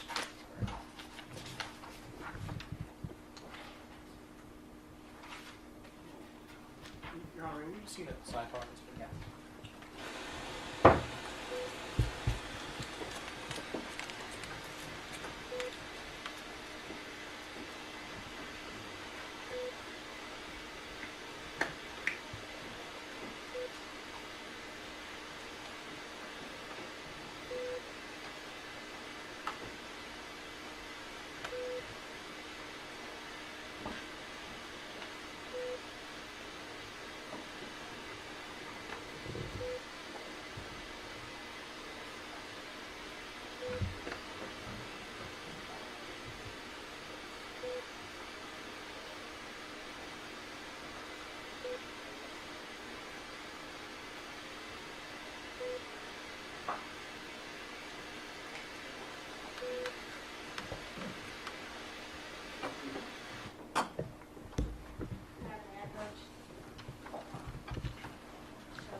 Do you recognize that document that I've shown you as the police report that was prepared based on your statements on December 16th? Yes. You've seen this report before? Yes, I made it. And you see on the report where it says, she said that on this date, the male that she worked for entered her unlocked bedroom. They had been having an ongoing text exchange over money owed to Adams. She said that they began to discuss this, which apparently angered the male. I did There's no not. question pending yet. Do you see that language? Yeah. Did you say that to Police Officer Ellis on December 16th?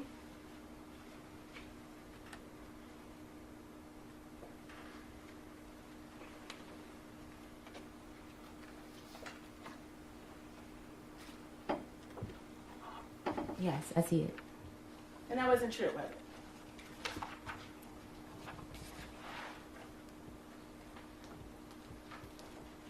To my recollection, it was true. We did discuss money and payment. Ms. Adams, you just testified under oath about what happened on December 2nd. Okay, I also didn't put in the police report our sexual relationship because I was ashamed. The police report got leaked. I didn't put a lot of things. The most important thing was the attack in the police report. Me reporting anything outside of why he got upset, I didn't feel the need to put it. I was scared of how it was received by the public. He's in a very public relationship with Cardi B. So I did not put a lot of things in the police report. My most important thing was him assaulting me and choking me and stuff. So that was the most important thing that I put in the police report. I was very vague. I didn't feel the need that I had to go and explain the relationship. When you were asked questions, you actually gave I didn't feel... Ma'am, you must wait until I finish the question. Wait until counsel has finished the question. Answer it. If you don't understand it, ask it. Because you didn't feel it was important. When you were asked questions about what happened on December 2nd, you lied. It did not change what happened on December 2nd. I'm It gonna did try not my change que- what happened on December 2nd. He choked and slapped me. Ms. Adams, I'm going to try my question again. Because you didn't think it was important. When you asked the questions of Dedham Police Officer Ellis on December 16th, you lied. I did not lie. I just did not expand on detail on the relationship I had with Mr. Davis. I didn't feel that that was important. The sexual relationship, I didn't feel like that was important. I didn't feel it was important that he was upset because I told him I was not in love with him like those other women. I was ashamed of being with him. I didn't feel the need to explain it to the police officer. Ms. Adams, please answer the question. The counsel can then ask you the next question. All right. Under oath, on December 2nd, when you claim Mr. Diggs walked into your room, you had not been having a text exchange fight over money. The True? last text exchange fight was over money. The last text exchange was me saying, you need to pay me out for the rest of the season. I'm out of your life. Give me the money for my business in that order. That was the last text exchange. His response to me, Well, ma'am, before we get to his response, why don't we get you to will what be you paying were me out responding for the to? season and the money you said you would give me for my business. Wasted my, excuse my language, fucking time being here because you have a, excuse my language again, fucking circus going on. I am out of your life. I am ruining that bitch life. All right, Ms. Adams, you're going to listen to counsel's question. You're going to answer that question, and then you're going to wait for the next question. This is not an opportunity for you just to say whatever comes to mind. Okay. All right? It is to be responsive to the question presented. Okay. Next question, counsel. Thank you, Anna. That response that you just read, that was actually a response to something Steph wrote to you, right? That was a text exchange It's over a money. yes or no question, ma'am. What was your question? What you just read into the record, that was a response to a text message that Steph sent to you, correct? Yes. And in that request, in that message that Steph sent to you, you understood you were getting fired, right? No. What Steph wrote to you is, "I'ma leave you be. Thank you for cooking for me for this season. I appreciate you. Hate it even got to this. but oh well. Right? Yes. And you understood when you received that he was telling you you were not going to be cooking for him anymore. No. You didn't understand that. No. And that's why you responded with, you will be paying me out this season and the money you owe me. No. Because you knew you were about to lose your job, right? I was not about to lose my job. You didn't understand, I'm going to leave you be. Thank you for cooking for me this season. I appreciate you. Hate it even got like this as a sign that you were about to lose your job? No. In any event, you didn't tell Officer Ellis on December 16th when you reported this assault any of that, right? The last text message was about money. The last back and forth text messages was about money. Money he owed me for not finishing out the contract, and money he owed me that he said that he would invest in my business. So I took a lower pay because Stefon agreed that I will have chance to work on my business by working with Ms. him. Adams, there's no question in front of you right now. And again, to answer the question put to you is not an opportunity for you just to end with your story. you told other falsehoods to Officer Ellis, didn't you? No. Not to my knowledge. You told Officer Ellis that you had injuries from this alleged assault, right?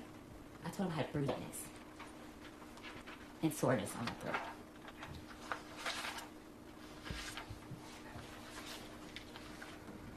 You told him you had bruising on your neck, right? It was like red. It wasn't like purple bruises. On the incident report, pull that up. You didn't have any injuries when you walked into the police office on December 16th, did you? No, because that happened on December 2nd. Right. So any injuries that you would have had, you had a reason for why they weren't there, right? It happened, it faded. The fading went away the night. Right. And did you take any pictures of your injuries? I was in shock. The first thing was not to take pictures. It was to get it together. I thought you just testified under oath that you had just received a text message from a woman named Anna. That's Anna Kokolis, right? You're in the wrong timeline. You didn't just testify under You're on oath. the wrong that Anna- timeline. You didn't just testify under oath that you were sitting on your bed, reading a cookbook, got a text message from Anna, and Mr. Diggs walked into your room? Mr. Diggs walked in minutes after I texted him. That's how I based the time on what time he walked in the room. Okay. So you had a phone in your hand when he walked in the room? My phone was on the bed. I was reading a book. I wasn't texting her in the moment of Mr. Diggs walking in the room. No. Okay. But you had a phone right there in your room? Yes. It's an iPhone. Yes. It's got a camera on it. Yes. And you can take videos with it. Yes. And you do take videos with it. Yes. You take pictures with it. Yes. You take pictures of yourself with it. Yes. A lot? Not often. Not often. You have social media account for your business, don't you? Yes. Do you post things on your social media account? I'm not as active as I should be. You don't use your iPhone to take videos or pictures for that? I'm not a very active person on social media. I see. But you certainly had a phone in your room when you claim you were violently assaulted and injured, right? That has nothing to do or justify the reason I was attacked. It's a yes or no question, ma'am. Yes, I had a phone. You took no pictures of your face or your neck or That your has chest? nothing to do. I need to finish my question. Okay. You took no pictures of your face on December 2nd, did you? No. No pictures of your neck on December 2nd, right? No. No pictures of your chest on December 2nd? No. You said Mr. Diggs hit you across the face. Did you have any marks on your face? No. You understand Mr. Diggs is a professional football player, right? Yes. He's an elite athlete. I don't know. He's an athlete. You don't know that he's an elite athlete? I guess. Okay. You call him that. And you testified he slapped you across your face? Yes. And you had no marks from it? I was red. I was red. I'm lighter complexion. Bruises, they get worse over time. Do you agree with me? It was redness. It wasn't bruises. Oh, hang on. There's an objection. So let me roll the objection. That is overruled. You may answer the question. Thank you, Anna. I have redness, like I'm light skinned. I turn red when You also get bruises, don't you? If I hit something hard, yeah. Right. And bruises get worse over time, right? Okay, I'm not Do they? sure. I'm not sure. I don't get bruises a lot. I don't recall. Do you recall telling Officer Ellis you were bruised on December 2nd? My idea of bruising is soreness, hurting. I was red. It was redness. My face was red and on my chest was red. I didn't turn purple or pink or anything like that. I didn't. It was redness. Because you didn't have any injuries when you walked into the police station on December 16th, Officer Ellis actually sent you a form to fill out to describe the injuries that you said you had on December 2nd, right? Yes. And you filled out that form, right? Yes. And you didn't do it on December 16th, did you? No. He actually emailed it to you, and you took 2 days, and then you emailed it back. True? Yes. Okay. And on that form, you put that your chest and throat were very sore for days after, right? Yes. And you put that you had redness, tenderness, pain, and bruising on your neck, right? Like I said, bruising for me is redness. It was sore. It was redness. Well, you filled out. Faded away in literally like maybe by the next day, if earlier than that. Miss Adams, when did you learn that the defense had provided videos of you to the Commonwealth? Maybe yesterday or Friday, I think. Sometime last week when I spoke with Drew. So last Thursday you met with Mr. Virtue to prepare for your testimony, right? Yes. And you met with your lawyer as well, right? Yes. Your lawyer is representing you in an effort to get money from Mr. Diggs. True? My lawyer's representing me my workers' comp claim, the injuries that I received on the job that Mr. Diggs refused to pay for. That's what my lawyer is representing me for. Are you sure about that, ma'am? She is my workers. I got my lawyer from workers' comp. We'll come back to that. Let's stay with the form. You told Officer Ellis on December 18th, so now 16 days after you say you were assaulted, that you had redness, bruising, and soreness on your chest, right?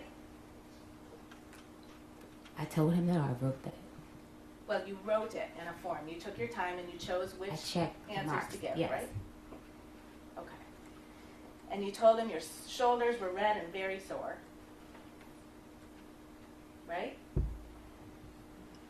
Right? This whole area here was sore. Across my chest, up here. And you told him your whole body was sore, actually, didn't you? It was.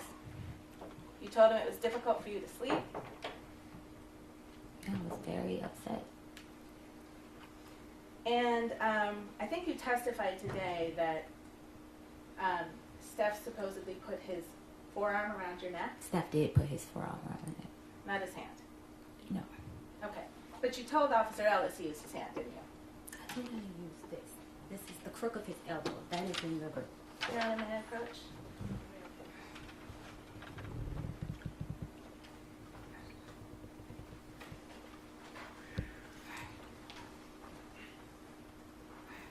That's the form that you filled out over a course of 2 days and sent back to Officer Ellis, true? Yes. And if you look right in under the heading method and or manner of strangulation suffocation, right in the maybe top third of that page. You see that? Yes. Question number 2. How was the victim strangled? Check all that apply. See that? Forearm, right hand. You told him you were strangled with his right hand, true? With forearm, right hand. That is what's checked. Okay, but you just testified under oath it was only his forearm. This is the right side. I'm little. Everything went across my neck. So you were, that is what I meant by forearm, right hand was his whole right side. Right hand was the smack, and forearm was the choke. How was the victim strangled? That was, right hand meant smack, but his whole right arm was across my chest. You also estimated the level of pressure that the suspect used during strangulation. Do you remember doing that? Yes. I peed myself, and I came back on my cycle really heavily. So that was So a it yes was or no question hard. there? You gave it a yes. You remember doing that, right? Yes. And you had a choice. Low is a 1 and 10 is a high. See that? Yes. What'd you pick? 10. 10. Yes. You said Mr. Diggs is 6 feet tall. He's actually 6'2", right? I don't know. You don't know how tall he is? You've known him for 4.5 years. I don't know. He's taller than me. Way taller than me. Okay. And you know he lifts weights every day, right? He takes hits from 300-pound men, right? For his job. True? I guess. Do you know that? No, I don't know what his role is. And I thought he ran the ball. I don't know if people... I'm not sure what he does. How many games that Steph Diggs has played in have you attended? I don't know football. I don't watch it to know what's what. I've attended a couple games. The question was, how many of Stefon Diggs' games have you gone to and watched? Gone to? Maybe 4? And you don't know that he gets tackled in that game?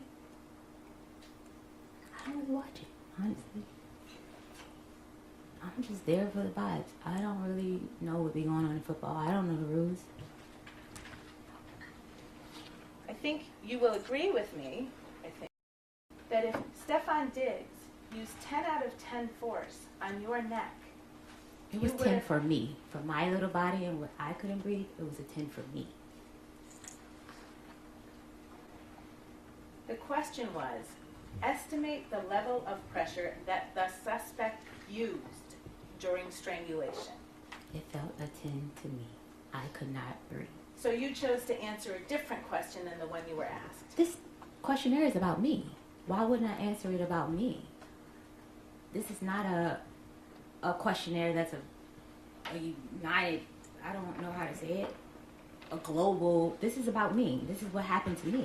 Okay.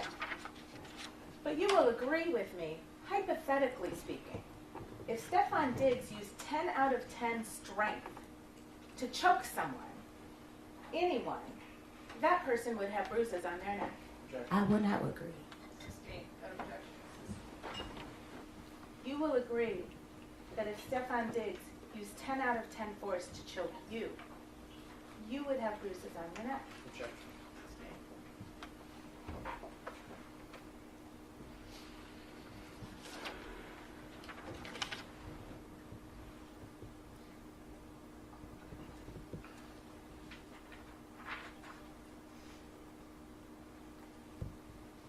Now, you went to New York, you said, on the evening of December 2nd. True?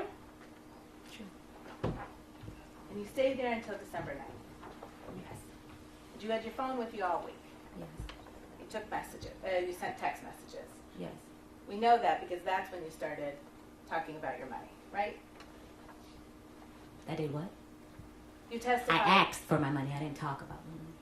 I asked for him to have finance sign off to pay me. My mistake. Yes. Thank you. We'll get to that money too. And you didn't think it was important to record your injuries or take photos. No, I was in shock. This is someone that I love that put his hands on me. That was not my first instinct, was to go and take a photo. Sure. And then December 3rd, you didn't take any pictures. No.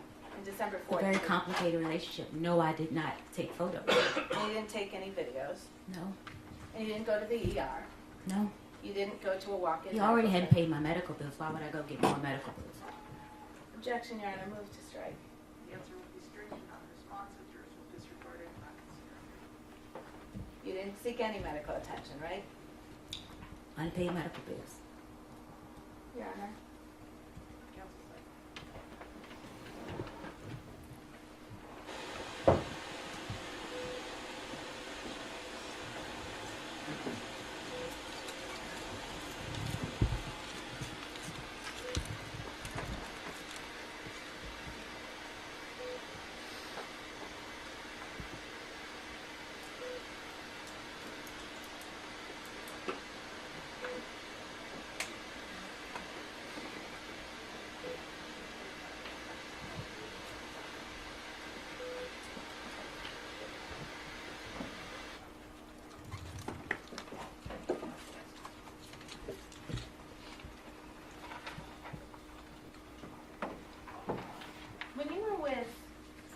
Shy and Tali for that week in New York City. You didn't say anything to them about it. I don't know Tally. I just met Tally on the night of December the 2nd. Okay. Shy Charles has her own personal Ma'am? relationship with Ma'am? Stefon. I need to be able to ask you questions. Okay, I and thought you I was need to be able to still answer. answering the first question that you said. You didn't let me finish. Ms. Adams, we're going to take it again, just a question at a time. It isn't an opportunity for a narrative, and so let her ask her question, all right, and then answer the question, and if there is, if there's a feeling that you're not being allowed to finish, just take the question out. Okay, thank you. Thank you, Anna. You didn't tell them anything about being assaulted. These are not people I trust to tell anything of that nature to. They're just people that you trust to spend a week with. in These New are York. people that I met through Stefon Diggs. I had no choice but to stay with them. I had no money. I thought you just testified you had a ticket to Atlanta, That Sonny brought. and then you changed on December 2nd, right? Yes. And then you changed your ticket to Atlanta to go to New York with Yes. Shy and Sonny. I'm sorry, with Shy and Tali, right? Yes. So you did have someplace else to I go. changed the ticket because I didn't have money for Ubers to get home in Atlanta. Shy was going to pick me up from the airport.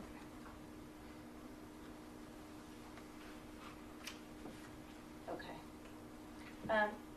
I didn't have a place to stay in Atlanta. I given up my place to stay with Stefon Diggs. So I didn't have money for a hotel or Airbnb to go home to Atlanta. All right, Ms. Adams, hold up for the next question. Thank you. You've traveled with Shy before, right? Yes. You went with her to Trinidad and Tobago. Yes. You're actually friends with her, aren't you? Associates. Right. Co-workers. Well, you've traveled to another country with Shy. It's levels to friends. It was a co-worker. I just met Shy in August. Did Steph go on that trip to Trinidad and Tobago? No. Okay. And that was in the fall of 2025. Yes. And then you went on another trip in the fall of 2025 to see Shy, right? No, I didn't go on another trip. I was told to leave the house, so I went to stay with Shy because I didn't have anywhere to stay. Okay. And Shy picked you up in her car, you said? Yes. And can you describe what the inside of her car looks like?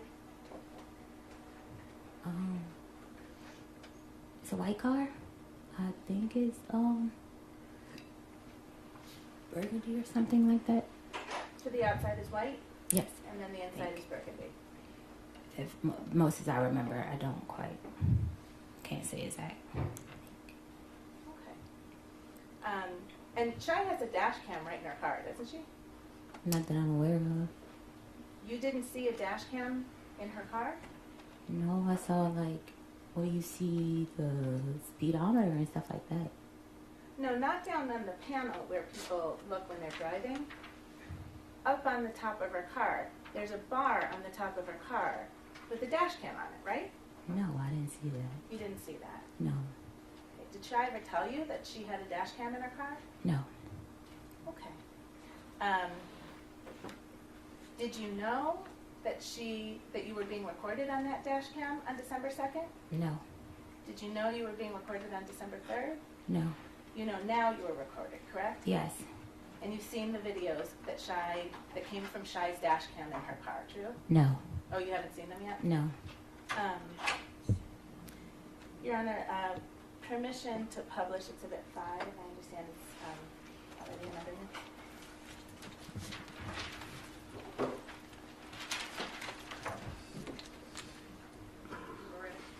Your Honor, sorry, maybe we've seen a sidebar.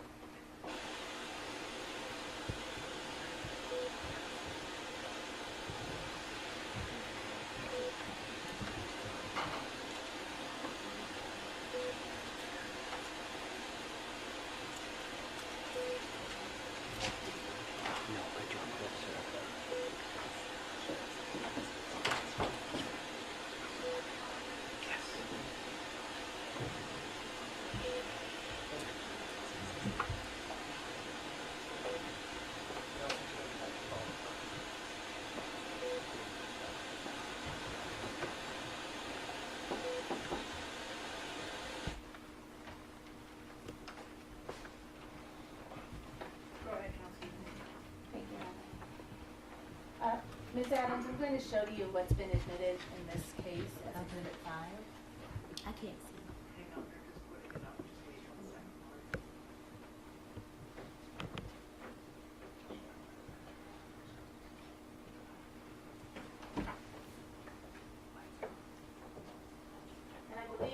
testified that you first became aware that there were videos of you last week? Yes.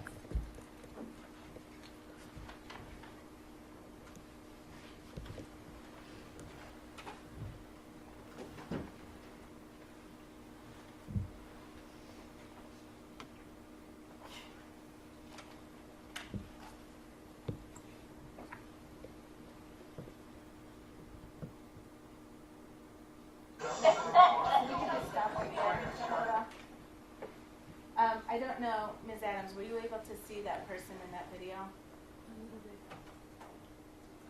If not, we can play the whole thing. Okay. You can play the whole thing.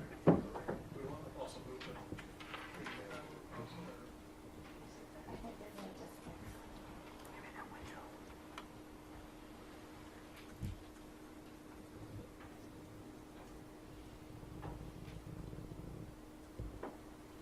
So while this is playing, Ms. Adams, do you recognize that person on the video as you?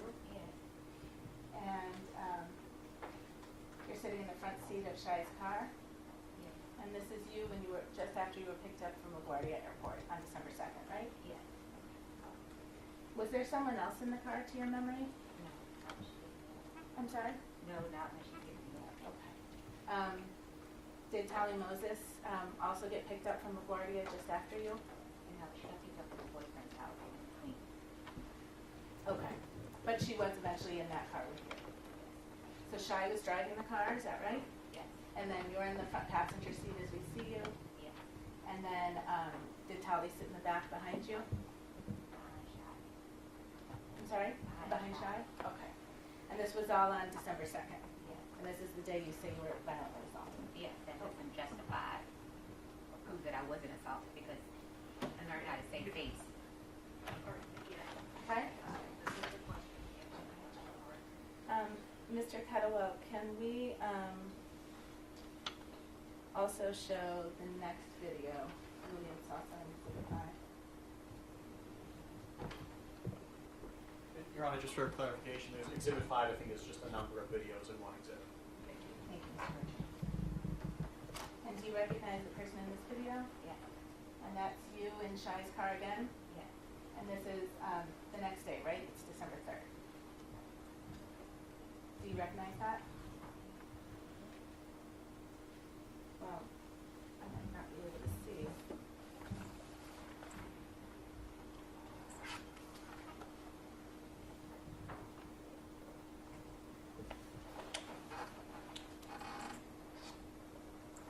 I'll give you, Mr. Kettlewell, is this marked as Exhibit 5 also, the stills?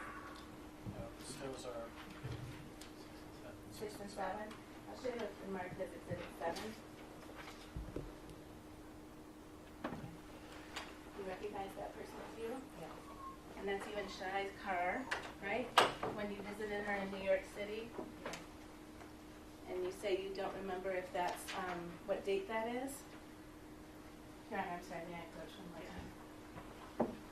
I could direct your I didn't say I didn't remember the video or what date it was. Oh, I can't tell the date. I don't remember. I was in her car. I stayed for another week. okay. You're telling me it's December 3rd. If I can direct your attention to this line right here. See how it says 2025 1203? Do you know what that means? Okay. But this is you on your New York trip Yes. with Shai in her car. My New York State was shot. Okay. This has not been preliminarily marked. Right, is it offering it? I believe that is intended to be in the thumb drive. It's in the thumb drive separately. Stills, though, I think Mr. Burke is referencing, have not been marked as 6 or 7 in this report's record.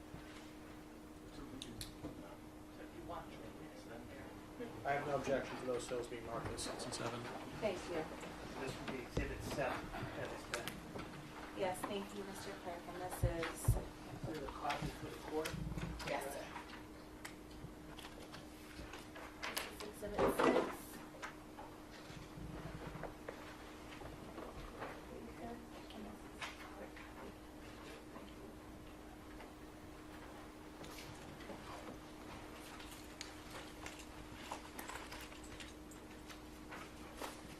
And then you also had some videos taken of you by Tolly while you were in New York, right? I don't remember. I don't recall. Do you remember? Well, first, you, Shy, and Tolly all stayed in Brooklyn, in New York, from December 2nd to December 9th, right? Yes. And you all stayed in the same bedroom, Yes. slept in the same bedroom. Yes. And we're together a lot of the time that week. True? Mostly yes. Okay. And there was one night where you and Tolly were kind of goofing around with the video and taking videos. Do you remember that? I don't recall it. Okay. Mr. Kettlewell, can we play Exhibit 8? And, well, before we do, I would move Exhibit 8 into evidence. It's a video from December 6th. Thank you. No objection to that for the record.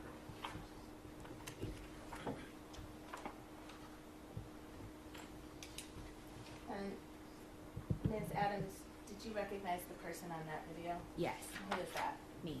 And that's in Shy's bedroom, right? Yes. Where you and Tolly and Shy spent the entire week, right? Majority Tally would sleep on the couch some days. I'm sorry? Tally would sleep on the couch some days. Okay. But in that video, that was, Tolly was videoing you, right? Okay. I don't recall that. You don't remember that? Yeah, but I was there. Okay. Mr. Kettlewell, and Your Honor, I would move in Exhibit 9, which is another video from that same time. December 6th, 2025. That's for the record. It's also Thank you, gentlemen.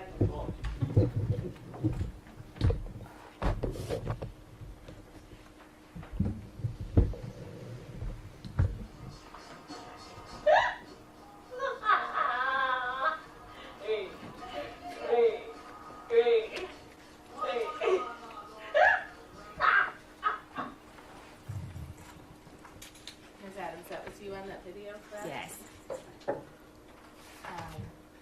And Your Honor, I would move in stills as Exhibit 9 and 10. Those are stills from Exhibit 8. No objection. Thank you.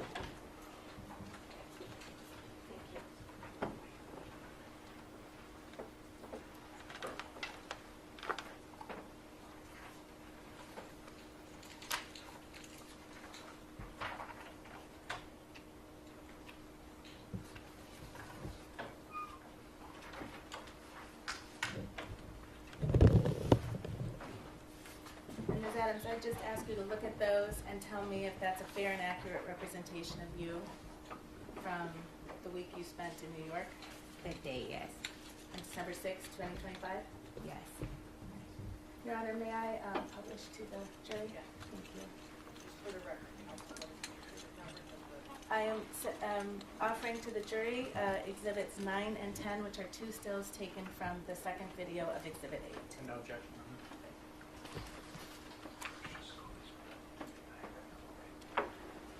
Are there any more video clips, counsel, you'll be using, or can we put the lights back? I think we can put the lights back on, Your Honor.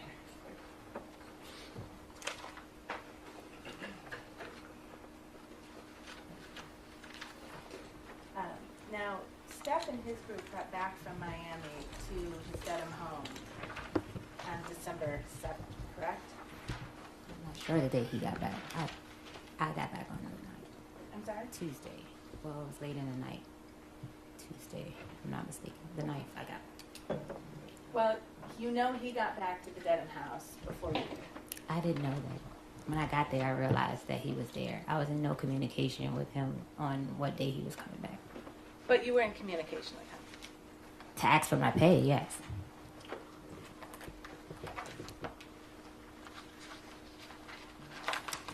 Can you turn to tab C, which has been marked as Exhibit 3, please?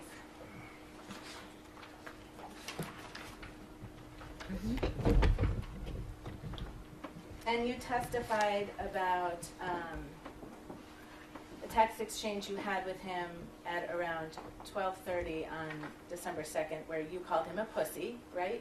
Yes. And then he said, "Show me I'm pussy," and you said, "Will do," Yes. right? And then if you turn the page, if you look to the next message from you, so in Exhibit 3, there are bubbles, right? There's blue bubbles you see and green bubbles. Yes. And do you understand the green bubble to be Steph Diggs' messages Yes. and the blue bubbles to be your messages? Yes. Okay. And if you look on the page, I hope you're on the right page, it ends in that number on the bottom right corner at 118. Do you see that number? Madam May I approach? Yes.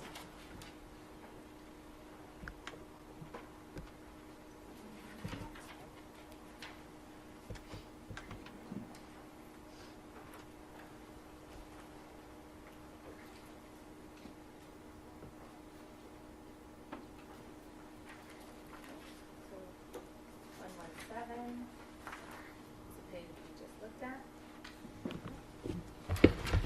Looking at 118, your first message.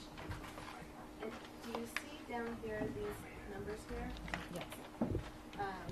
So this message was sent on December 5th, correct? Yes. All right, and you sent it. Yes. So now this is 3 days after the violent assault that you talked about. right? Yes. And what did you say in that message? Hi, can you approve my pay with finance, please? I have to pay my insurance this month. Thank you. Please and thank you. Okay. And then if you could look at the next message. Actually, you know what? Let's not do that. Let's hold that for a second. So you were texting with Steph Diggs in the week you were in December. I'm sorry, in the week in December you were in New York, right? I text Stefon one time. Okay. But your testimony is you don't know when he was coming back to the Dedham house. I didn't know the exact date. You didn't. But you knew he was coming back. Yes. Because that would be important to know, right? I've worked in this industry. I went off of a previous client schedule. They normally will return on Tuesday. So Well, I was in guest mode. But the last time you saw Steph Diggs was when he was assaulting you, you said. That wasn't the last time I saw Steph Diggs. I said here that I walked in his room after the assault before I was leaving to give him his birthday gift. That's right. Yes. Okay. You gave him a birthday gift after the assault happened. We were friends for 4.5 years with a very complicated relationship. Okay. So if I could ask you actually to turn to Exhibit 4, which is behind the tab D. And Your Honor, this is an evidence. And if you look at that number on the bottom right corner, turn to the page that ends in 173.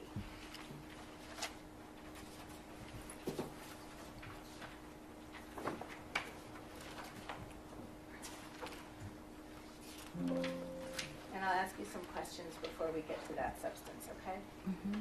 I think you testified on December 9th you went back to the Dedham house, right? Yes. And you got yourself an airplane back to Boston, right? Sonny got me an airplane back to Boston. Okay. And you landed at Logan Airport at night. Yes. Then you took an Uber to the Dedham house. Yes. You arrived around 11:30 p.m. Yes. You were alone. Yes. You came by yourself. Yes. Didn't bring anybody. No. Okay. And when you got in the house, you went and knocked on Steph's bedroom door. I went to put my things away and I knocked on his door. Yes. I'm sorry. I went to put my things away and knocked at his door. And that was around midnight on changing over from December 9th to December 10th, right? That's what it says here. I don't recall the time, but this is what the messages say. Well, he didn't open his door, did he? His code was different. He changed the codes when I came back. Ah, right. Because in that house, the bedrooms all had key codes on each door, That didn't he they? controlled. Yes. Did the bedrooms all have key codes on that door? Yes, that he controlled. I'm sorry. This is a yes or no question. See if you can try it. Did all of the bedrooms in that house have different key codes on them? Yes, that he controlled. so you can. What do you mean? You had a key code on your door, right? Yes. And if it was shut, it would be locked, right? No. The door had issues. I would often text Sunny, could she check and make sure my door was locked? I'm sorry, when did you text Sunny that to please check if your door was locked? When I left the first week of November, when he made me leave to have female guests over. Your Honor, move to strike. That answer is not responsive will be stricken, and the jurors will disregard it. So on December 9th, round about midnight, when you got back to his house alone, Yes. you went and knocked on his door, right? Yes. And he didn't open it. I didn't knock. I tried to get in the door. Okay, you tried to walk into his door. No, that's how I would go in his room. I would unlock his door. Sure, just like always, right? When he needs food and his door was closed, I would go in his room. Right. I never went in his room without permission. You going in there on December 9th is no different than any other day, right? No. And when you weren't able to get in, you actually sent him a text message, right? Yes. And you told him, can you read what you told him? I was coming to ask you what time you have to be at work and to say hi.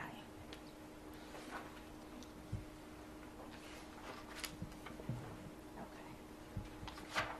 And then you just went right back to work, right? Yeah, I went to bed. I'm sorry? I went into my room and went to bed. You went into your room and you went to sleep Yes. by yourself Yes. in the house Yes. with Steph Diggs there.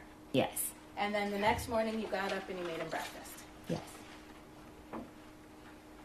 Now you told Officer Ellis when you reported the assault that you left your position on December 2nd. Do you remember that? I was saying I left the house. I didn't leave my position. I was really going back to get my things. I had no plan, with nowhere to go, so I needed to be nice to him.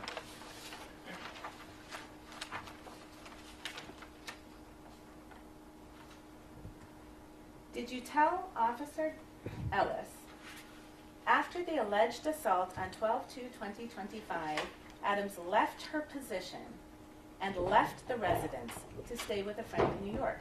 Left my position mean I left to get on a plane and go. I didn't tell him I quit. That didn't mean that I quit. You didn't quit. No. Did you tell Officer Ellis that on 12/9/2025 you returned to the house just to get your property? Yes, I was going to get my property. But you were also going to work for a while first? Basically, I was going to get my property. I was trying to get my money. I asked Mr. Diggs the next day about my money when I returned to the house. And you kept on cooking and doing your job for a whole nother week, didn't you? No, I stopped cooking. If I'm not mistaken, I didn't cook over the weekend. Because I said on the 11th, I asked Mr. Diggs in front of his mother and Shy Charles about my pay. Okay. That was another text. I'll ask a different question. Okay. On several days of that week, you simply kept doing your job, right? And asking for my pay. That's a yes or no question now. Oh, yeah. Yes. You kept doing your job. Yes. Officer Ellis was wrong when he wrote that you left your position on 12/2. I left the house, so him putting position didn't mean that I left my job as a chef. I left the house on December 2nd. So you told Officer Ellis that you left your position, but you meant you left the house to go to New York. I left for the day. It wasn't that I was saying I quit or saying it in a way that I quit my job. I didn't say that. You've mentioned Mr. Diggs' assistant, Sunny, a couple of times, right? Stealing Sunny, yes. I'm sorry? Stealing Sunny, that's what he calls her. Your Honor, I move to strike, and I'd ask that the witness be instructed to please answer a question. That answer will be stricken, the jurors will disregard it. And if you don't understand the question, please ask the counsel to restate it. Thank you, Your Honor. Sunny was a friend of yours, wasn't she? No. Ms. Adams, you texted Sunny all the time, didn't you? because that was my contact. Go-to contact for payment, go-to contact if I didn't have access to his card or I didn't have no money on my card to order food. And we would discuss things at work.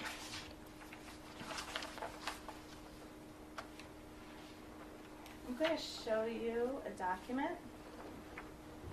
Take a look and see if you can recognize that as text messages between you and Sarah. I'm just, can I see what this is? Oh, of course. Sorry.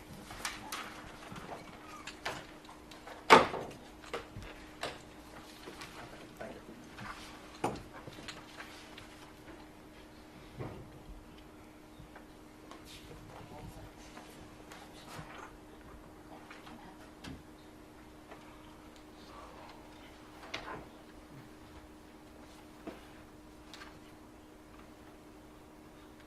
Do you recognize that document as text messages between you and Sunny?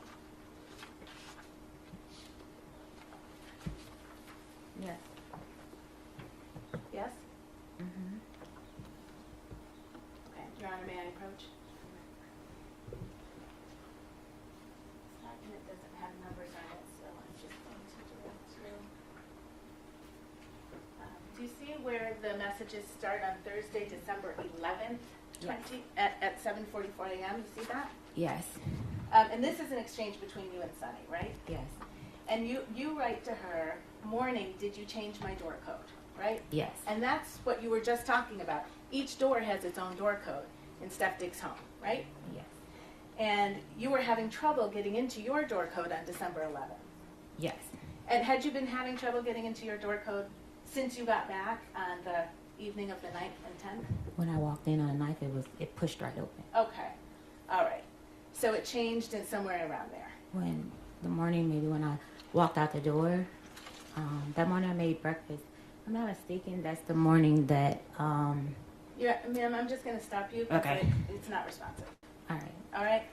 So on December 11th at 7:44, you asked Sunny, did you change my door code? And she says, no, I don't know the code, right? She doesn't have access to change code. Okay. And she says, Rich? Question mark. Who's Rich? Rich was like, somebody that helped around the house. He was like a maintenance guy. I Right. don't call him that. Someone to help around the house? He did a lot of stuff for Mr. Diggs. Okay. He wasn't And a he was at the maintenance house person. a lot, right? If we needed anything, yes, we would call Rich. Okay. And you say to Sunny, I asked, he hasn't answered yet. And then you say they changed it, right? Yes. Sunny asks, who changed it? Your Honor, maybe we can see inside.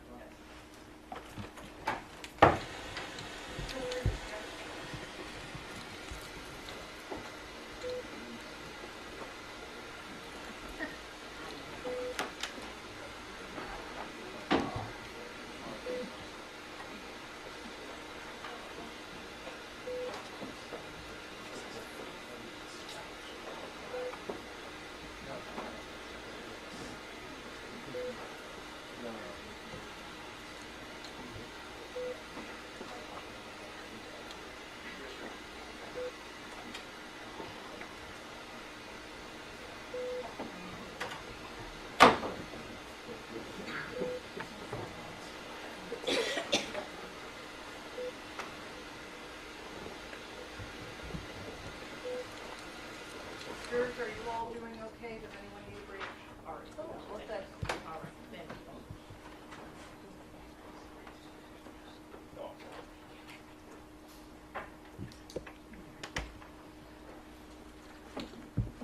All right, so you say they changed it, right? And Sunny asks, who changed it? And what did you say to Sunny? He said they. He said they. So What else did you say to Sunny? He said, hey, so Steph and his name was White Bitch. I'm sorry? What? I said, he said they, so Steph and the white bitch. When you said, he said they, the he in that sentence was Steph, right? Yes. No. Yeah. Yes. And the they, who is that? them two together. So your testimony is, so the white bitch, is that Lindsay? Yes. Okay. All right. So was that the kind of thing you said to your coworker? Yes, because she called me a bitch first. I see. So you were kind of friendly with Sunny. Yes. You shared stuff with her. Sonny disliked her too. Okay. So you shared that. They had their own thing before I came. And then if I could ask you to turn to tab D in your binder, which is Exhibit 4. And I'm sorry to do this, but if you could look, the numbers at the bottom right, the number that begins, that ends 178.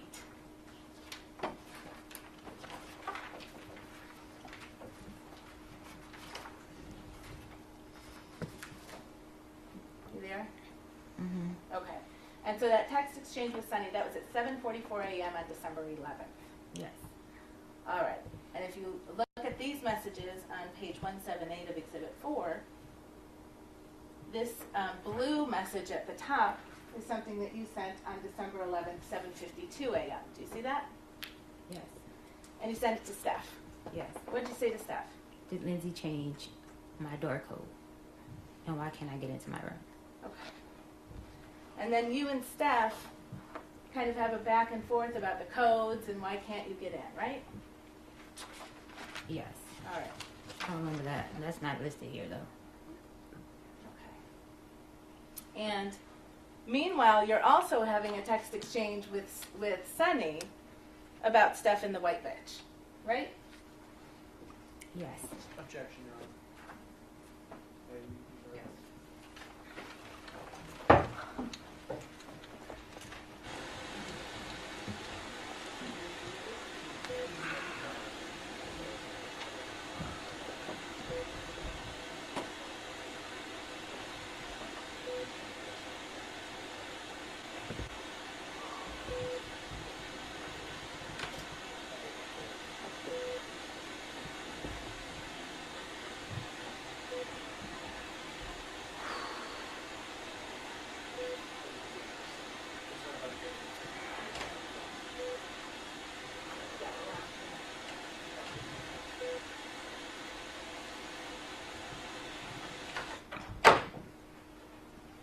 Stated at sidebar that objections stand. Thank you, Anna. So you and Steph have some back and forth that same morning, December 11th, right? In text message. And he explains to you, if you can turn the page to 2 pages in, page 180. He explains to you, I didn't know if you were if he was going to come back or not, so I had him changed. Right? Stefon know why he had the door lock changed. Is that what he wrote to you on December 11th in the morning? Yes. Okay. And what did you respond?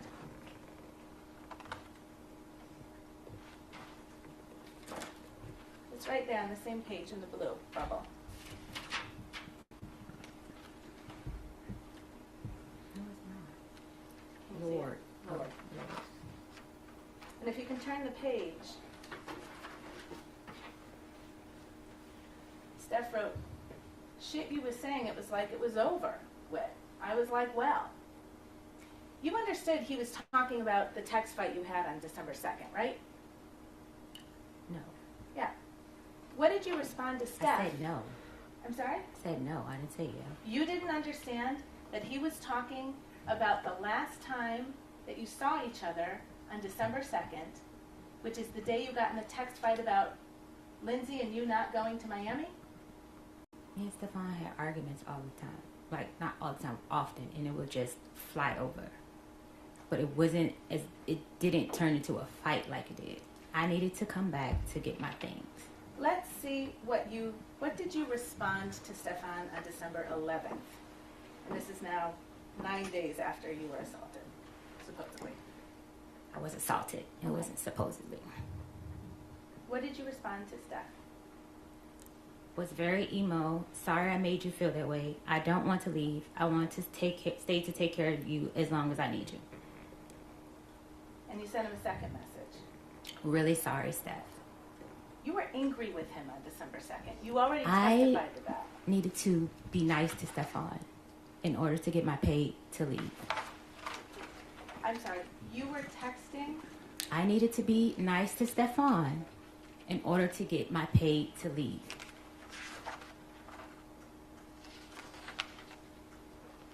Let's talk about your pay. Yes. You admit that you were apologizing to him about December 2nd and your behavior, don't you? I was being nice to Stefon to get back in his good graces to get paid. You were apologizing for your Not behavior. by choice. You were apologizing to Stefon Diggs by text on December 11th for your behavior on December 2nd. Not by choice. Is that a yes? That's a not by choice. It's a yes or no question, ma'am. I don't know what that would be, a yes or no question. It's a yes or no question. If the witness is saying she can't answer that yes or no, she can have the Okay.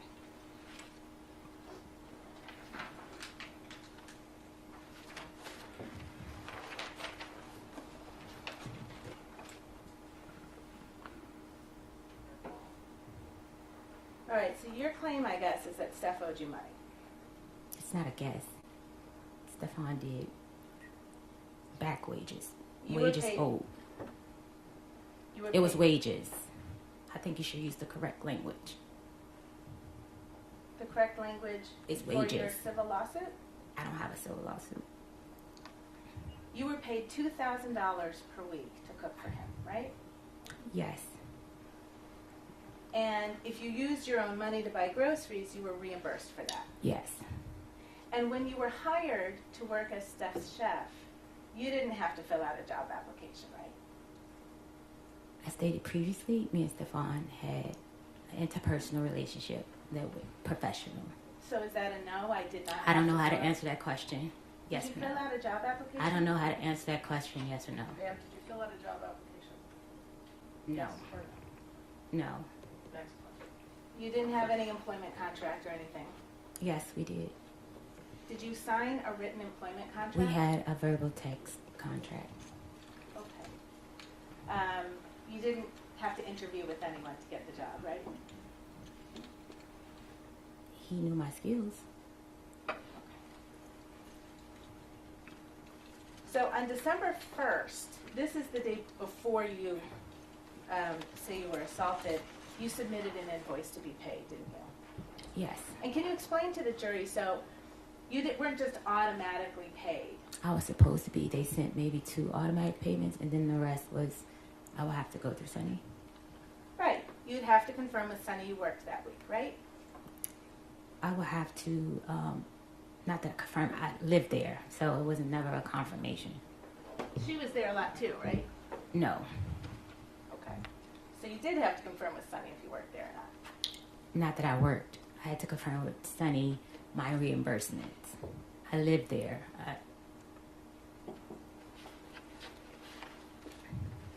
And on December 1st, what you did was you took an invoice for money you claimed you were owed, right? It's not a claim, it's money that I was owed. You submitted an invoice on December 1st for payment, right? I don't recall. I don't know the exact date.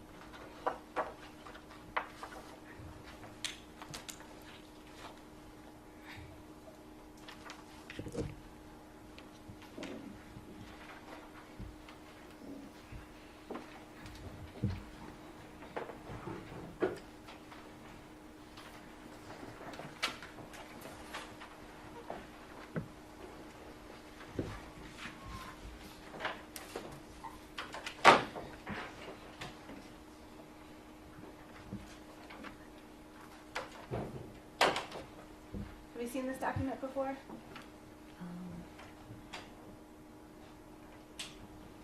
Yes. It's an email dated December 4, 2025 from Melissa Goddard. I saw that in a text screenshot. That email that Melissa has of mine was not working at the time. This was a screenshot that Stefon sent me. I never received this email. Okay. This is an email from Melissa Goddard. I never received it to my email.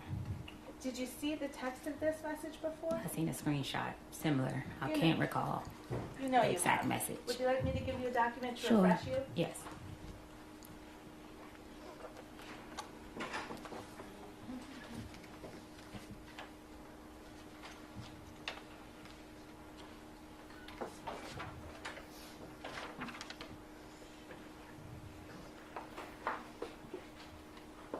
Oh, sorry, Your Honor. If you want to give the jury a break, it's just going to take me a couple of minutes. Why don't we just take a 5-minute break? Thank you, Your Honor. I just don't want to waste time.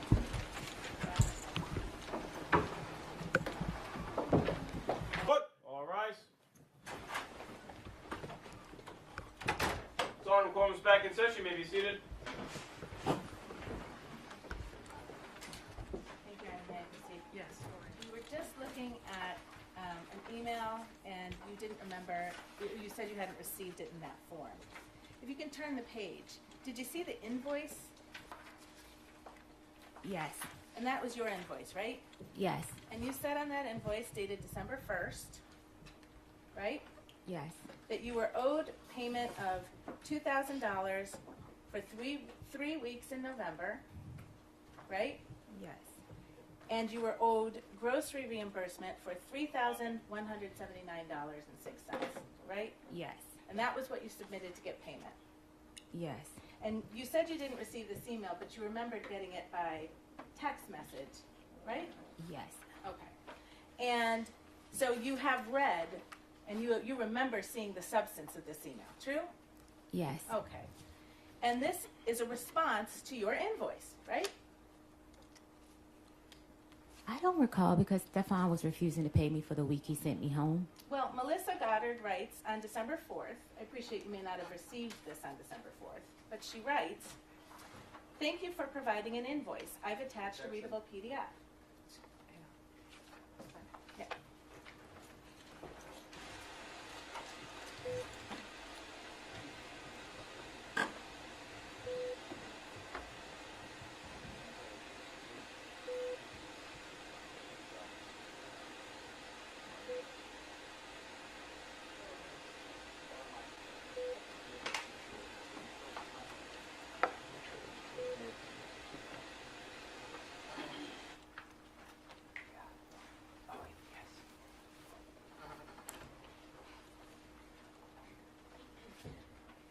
And it turned out, Ms. Adams, you had gotten paid for 2 of the 3 weeks that you said you hadn't gotten paid for, right?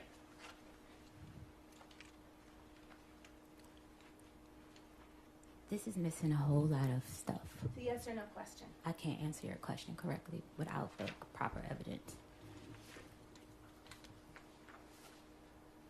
Your Honor, may I approach? You may.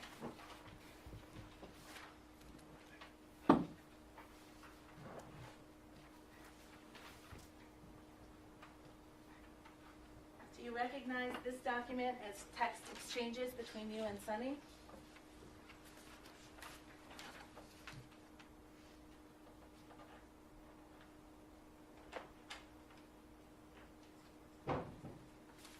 Yes. Dated December 9, 2025, Yes. and you're the person in the bubbles on the left? Yes. And you write to Sunny, "Hey, so I looked over my transfers, payment history, and they sent payments, 11/7 and 11/21, totaling $4,000. See that? Yes. So you knew that you had actually been paid for 2 of those 3 weeks that you tried to get paid for again, right? What's your name? I never got your name. Did you know I that don't you know. had I been was trying to address you by your name because I'm not this. I don't know. I can't answer that question correctly. You knew on December 9th that you had been paid for 2 of the 3 weeks you said you hadn't been paid for, didn't you? I don't understand the question. You just acknowledged you wrote it to Sunny. I was supposed to be paid for the week I was sent home. So Okay. I sent the incorrect amount because I didn't know he wasn't paying me for that week. Right, so you sought $6,000 instead of $2,000. That's my calculations was Right. And so that last week, that was a week you didn't work, right? Because I was sent home. Right. So you weren't in the kitchen cooking. Mr. Diggs sent me home because he had girls at Ma'am, the house. whatever you're going to I add should is be not paid. responsive, Your Honor. Yes. Ms. Adams, you understand the question you're being asked? I don't Answer understand. her question. Answer Attorney Steele's question, all right, if you can. If it's confusing to you, she will restate it. Counsel, would you restate your question? Yes. So you weren't in the kitchen cooking that week, right? No. Okay. If you can turn back to tab D, the page that ends 171, this is Exhibit 4. It has been marked and admitted into evidence. Let me know when you get there. You there? So these are both, on this page, these are both blue bubbles, so this is your text messages, right? Yes. All right. And on December 9th, 2025 at 2:27, you text Steph Diggs, right? Yes. And what do you say to Steph Diggs on Hi. December 9th?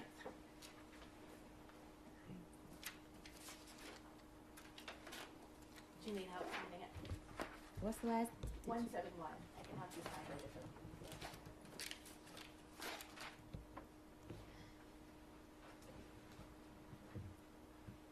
I said, can she call? I'm sorry, the second text message. Read the second text message Yes, please. without reading the You messages can read before. the first and we can talk about who you're asking about. That's fine. I was told to contact Melissa about my pay. Okay. So I responded, can she call me or can I call her? And Melissa, just to the record's clear, is Melissa Goddard, right? Yes, She's Steph Diggs' bookkeeper. that's what I was told. She's the person who wrote that email on December 4th informing you that you had been already paid for 2 of the 3 weeks you were looking for, right? I didn't receive that email. Understood. So you were asking if she could call you or you could call her, right? I was told to You were reach out told to you her. could talk to her, right? Yes, And you never called her, did you? yes, I did. What did you say in the second I text asked him bullet? for the number. I'm sorry, and I what did asked him for Miss Melissa Goddard's number. the number is right on the email that you got in text form. But that was later time. This was December 4th. The email is from December 4th. The text message you're about to read is 5 days later, December 9th. What I'm trying to say to you is that text message was sent at a later date to me. On December 9th, you acknowledged to Sunny that you knew you had been overpaid. I'm sorry. Overpay? I'm sorry. Underpay. You knew that 4 of the $6,000 you were seeking, you had already received. And the last week that you hadn't been paid for was the week you weren't there. And now if you can read this text message that you sent to Steph Diggs on that same day, December 9th. Hi, so I looked over the payments. Are you not paying me for the week you told me to go home? If not, that's fine. And just for my past employers, when I'm asked not to work, I'm still paid because I'm only with them for the season. It was supposed to say them. It said the season. So that takes care of all of the weeks that you said you weren't paid for on December 1st, right? The weeks that I sent to him calculated was adding in that week.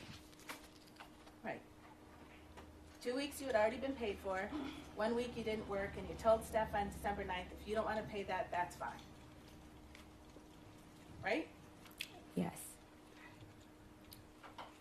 All right. You also sought $3,179.06 in reimbursement for money you claimed you spent on groceries. Yes. That was on December 1st. That's the day I sent the email. Okay. The text to Sunny. And Please turn off all phones.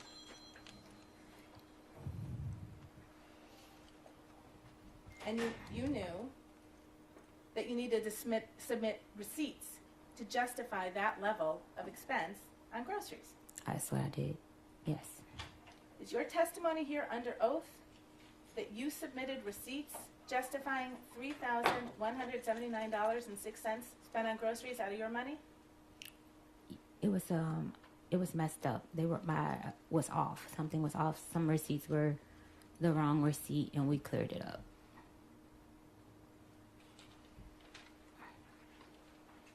So something was messed up about that, Yes. right? Yes. You talked about an NDA, a non-disclosure agreement. Melissa asked you to return an NDA, right? No. I'm sorry? No. Sonny asked me.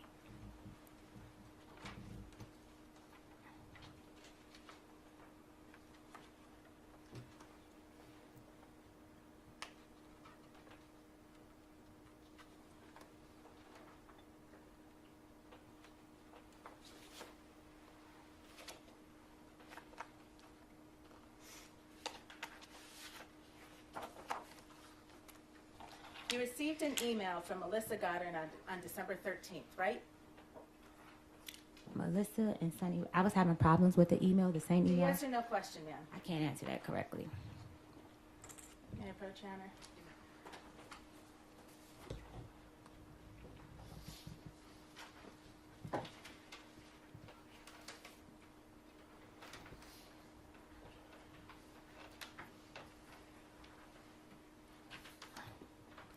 Do you recognize that as an email you received from Melissa Goddard on December 13th?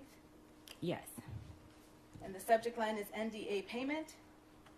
Yes. She tells you she's Melissa, Mr. Diggs's bookkeeper, right? Yes. So you hadn't talked to her before December 13th because she's introducing herself right now. Yes. Okay. She says, please return the completed NDA provided to you by Sonny to this email address, right? Yes. This is required for employment with Mr. Diggs or any of his entities. Right? Yes. That's what Sonny I has said. an NDA, doesn't she? I'm not sure. You don't know? I don't talk to Sonny about her business, but Mr. Diggs.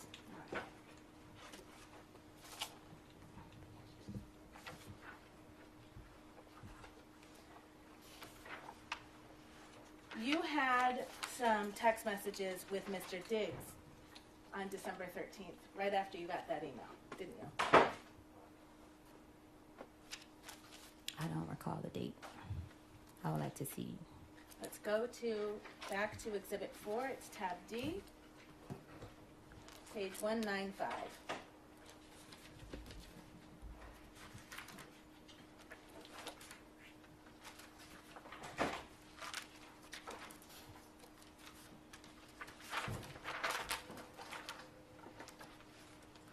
Let me know when you're there, please. You there? Mm-hmm. And again, this big blue text bubble right here at the top, that's from you, right?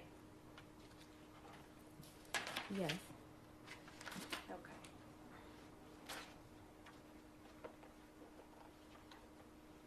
And you write to Steph on December 13, 2025, you sitting here playing in my face. It's 700 some comments and none saying you effing Lindsay. Not a one. So if I told someone that, why it's not in a blog? You're still talking about that blog, that anonymous blog that caused you to get mad at Steph on December 2nd, right? When he chose to believe Lindsay over you.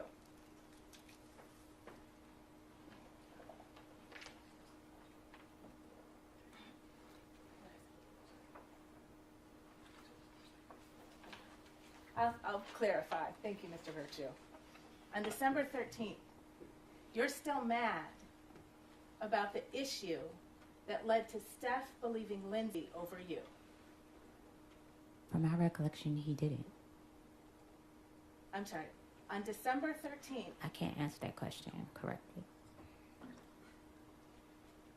without the previous text from Mr. Diggs. you write not a one, so if I told someone that, why it's not in a blog? You believe it and now sign an NDA. Send me my money. You sitting here playing in my face. Isn't that what you said? Yes. Okay. You were mad about the NDA because you thought you had to sign it because Steph believed you leaked something, right? Yes. Didn't have anything to do with an assault. What did you say? I don't understand your You question. thought the fact that you were being asked to sign an NDA was an indication that Stefon still didn't trust you, right? No. But you're talking about Lindsay and a blog to him the same day you get an email from Melissa asking you to sign an NDA, right? Stefon knew that I know. Yes so or no I question, can't ma'am. answer that question without explaining. If I told someone that why it's not in a blog, you believe it and now sign an NDA. Those are your words, right? It was now signing NDA after you assault me. I had information on you. You didn't and you say think I was leaving. Ma'am, it's not responsive. You didn't say anything about an assault when you talked about an NDA, did you? It does not change the fact that I was assaulted. You talked about Lindsay in a blog and he It believed does not Lindsay. change the fact I was assaulted. The first time you connected an NDA with an assault was when you went in to talk to Officer Ellis on December 16th to make a police report, right? Yes, because I noticed the behavior.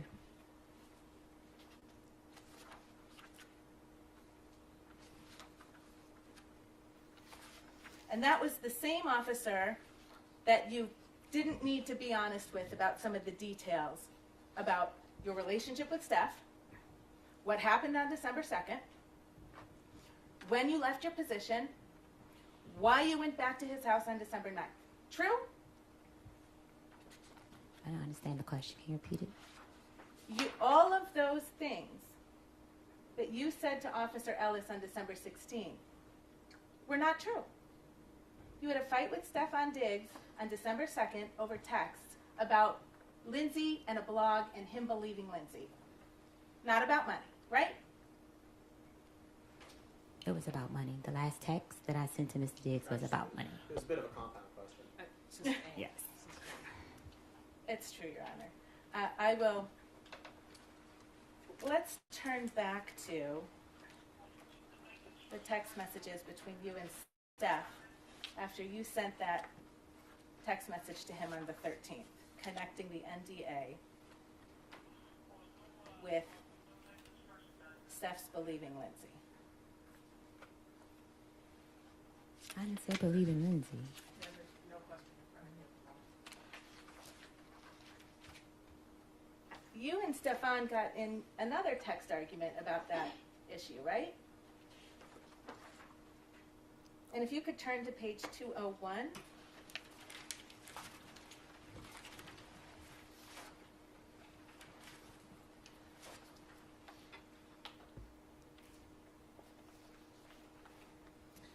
The green bubble is Stefon, right?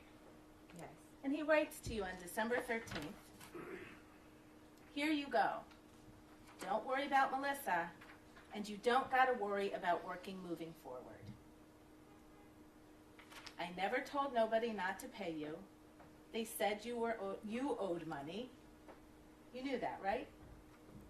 No. You knew that Melissa calculated the receipts that you submitted and determined that you had been overpaid. Didn't you? No. Okay. They said you owed money, says Steph to you on December 13th. Here go that bread you was supposedly owed, I guess. That's what he said to you, right? Yes. And he Apple paid you $2,000, didn't he? Yes. And then he left another $2,000 on the stair railing in his home for you. And that was for the week that I was there. That was for the week of December 9th when you worked, right? And he asked you 3 times in your text message, what else do I owe you? And you never gave him a number, did you? I said they owe me grocery. I had given Sonny the grocery reimbursement, the person that was my contact for giving receipts to. I thought you just testified there was a mix-up with the numbers. Yes, but I had talked to her about that. We had came up with the exact numbers after she added up the receipts. You understood that Steph fired you that day, right? I was leaving. Okay.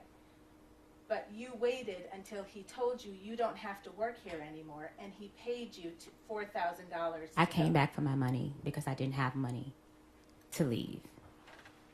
So the record's clear. You came back on December 9th. To get my money that I was owed. You worked. And then on December 13th, Steph told you you didn't need to work there anymore. Right? I'd already had in my mind that I was quitting. I just came back to get my money. You were furious with Steph on December 13th, weren't you? No. No? No. Do you remember that Shy Charles was actually at Steph's house that day? Yes. And she was braiding his hair. Yes. And she was staying downstairs. She was going to stay overnight. Yes. And she finished braiding his hair around midnight. Yes. And then you came down from your room to talk to Shy. Yes. And you did that because she was your friend. My coworker. We were cool. And she's the person you spent that week in New York with. December 2nd, the day you were supposedly assaulted, until December 9th, when you came back to the Dedham house, right? And you sat with Shy and you talked to her until 3 in the morning, didn't you? Yes. You told her you were finished with Steph Diggs, didn't you? I told her in the middle of the week I was coming back to get my money, and I was trying not to be there when she came to braid his hair. You made Shy a kind of confession in that conversation, didn't you? A kind of confession? Yeah. You told her Steph was going to pay. No, I did not. I do not recall. I'm going to remind you you're under oath, and I'll ask you that question again. Did you or did you not sit with Shy Charles on December 13th, a few hours after you were fired from your job, and tell Shy that Steph Diggs was going to pay? No. Did you tell Shy you were going to sue Stefon? No.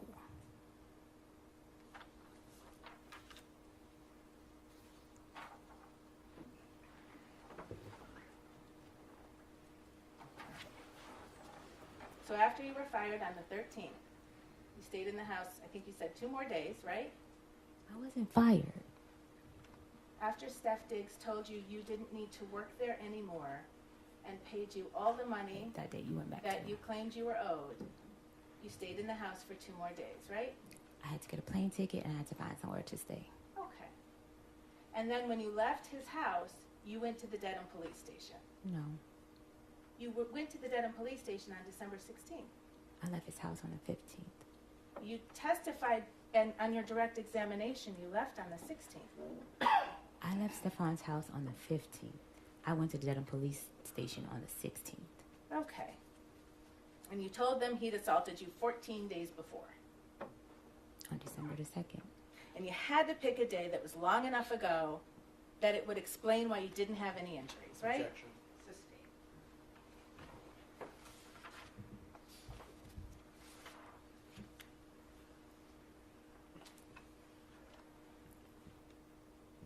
Part of the lesson you were going to teach Steph was to make a false police report. Isn't that true? Objection. Well, I'll ask a different question. Your report that you made, it's missing a lot of detail. Would you agree? Yes. I was afraid to tell the relationship between me and Stefon Diggs.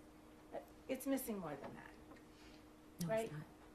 In your opinion, it isn't. Okay. It's missing more of the text that was shared in the morning. Okay. It would have exposed a lot of things, and I still was trying to protect him and myself. You actually recanted your own statements, didn't you? No. I can't. So you know the criminal complaint in this case issued on December 29th.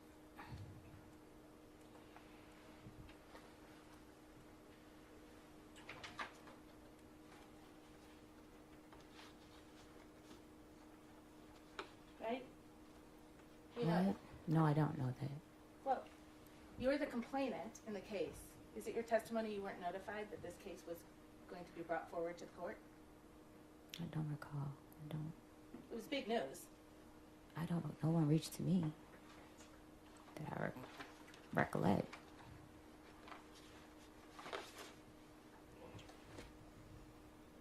You reached out to Steph's girlfriend at the time after this complaint was made public, right? Because in the police report, I had not listened to the voice note. I just read the voice note. I was afraid she knew. I was afraid. Ma'am, it's a yes or no question. I can't answer that question. After this complaint became public on December 29th, you reached out to Steph's girlfriend, didn't you? I can't recall the date, but yes. May I approach you on that? Counsel actually approached that.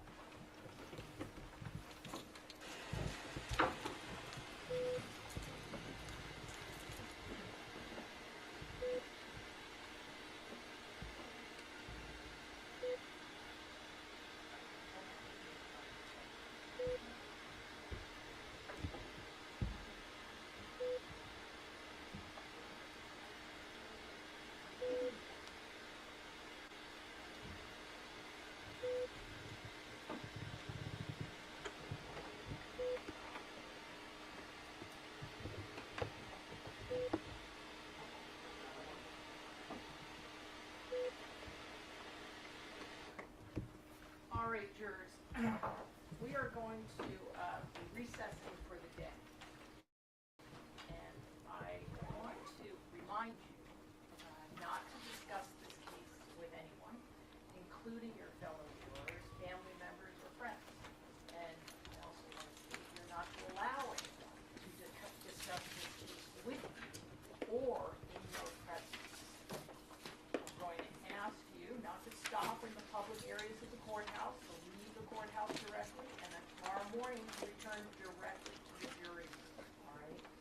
And again, you must not read, watch, or listen to any news accounts or media reports about this case, and you must not conduct any independent investigation of any kind, including on the internet or otherwise. So please keep an open mind, do not form or express any opinions about the case until it is submitted to you for your deliberation. We will resume tomorrow. I'm going to ask you to be in the jury room by 8:45. All right? With all of that caution, have a nice night, and thank you for your attention. All rise, jurors can step down this way, please.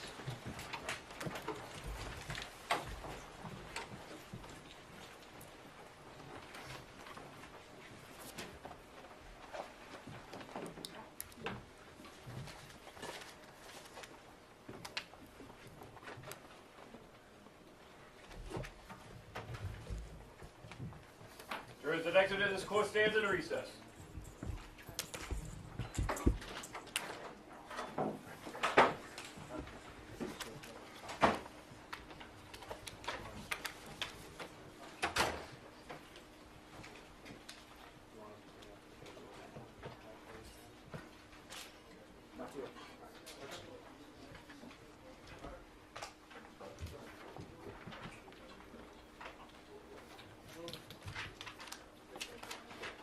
You want to see if anybody wants the last card, Johnny?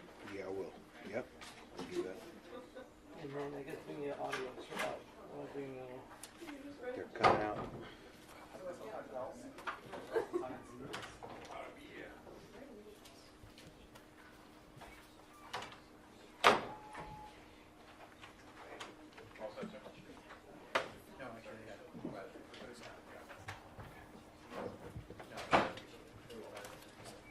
It's all in this. So you think they'll let us keep it taped? Yeah, I'll keep it taped. Okay.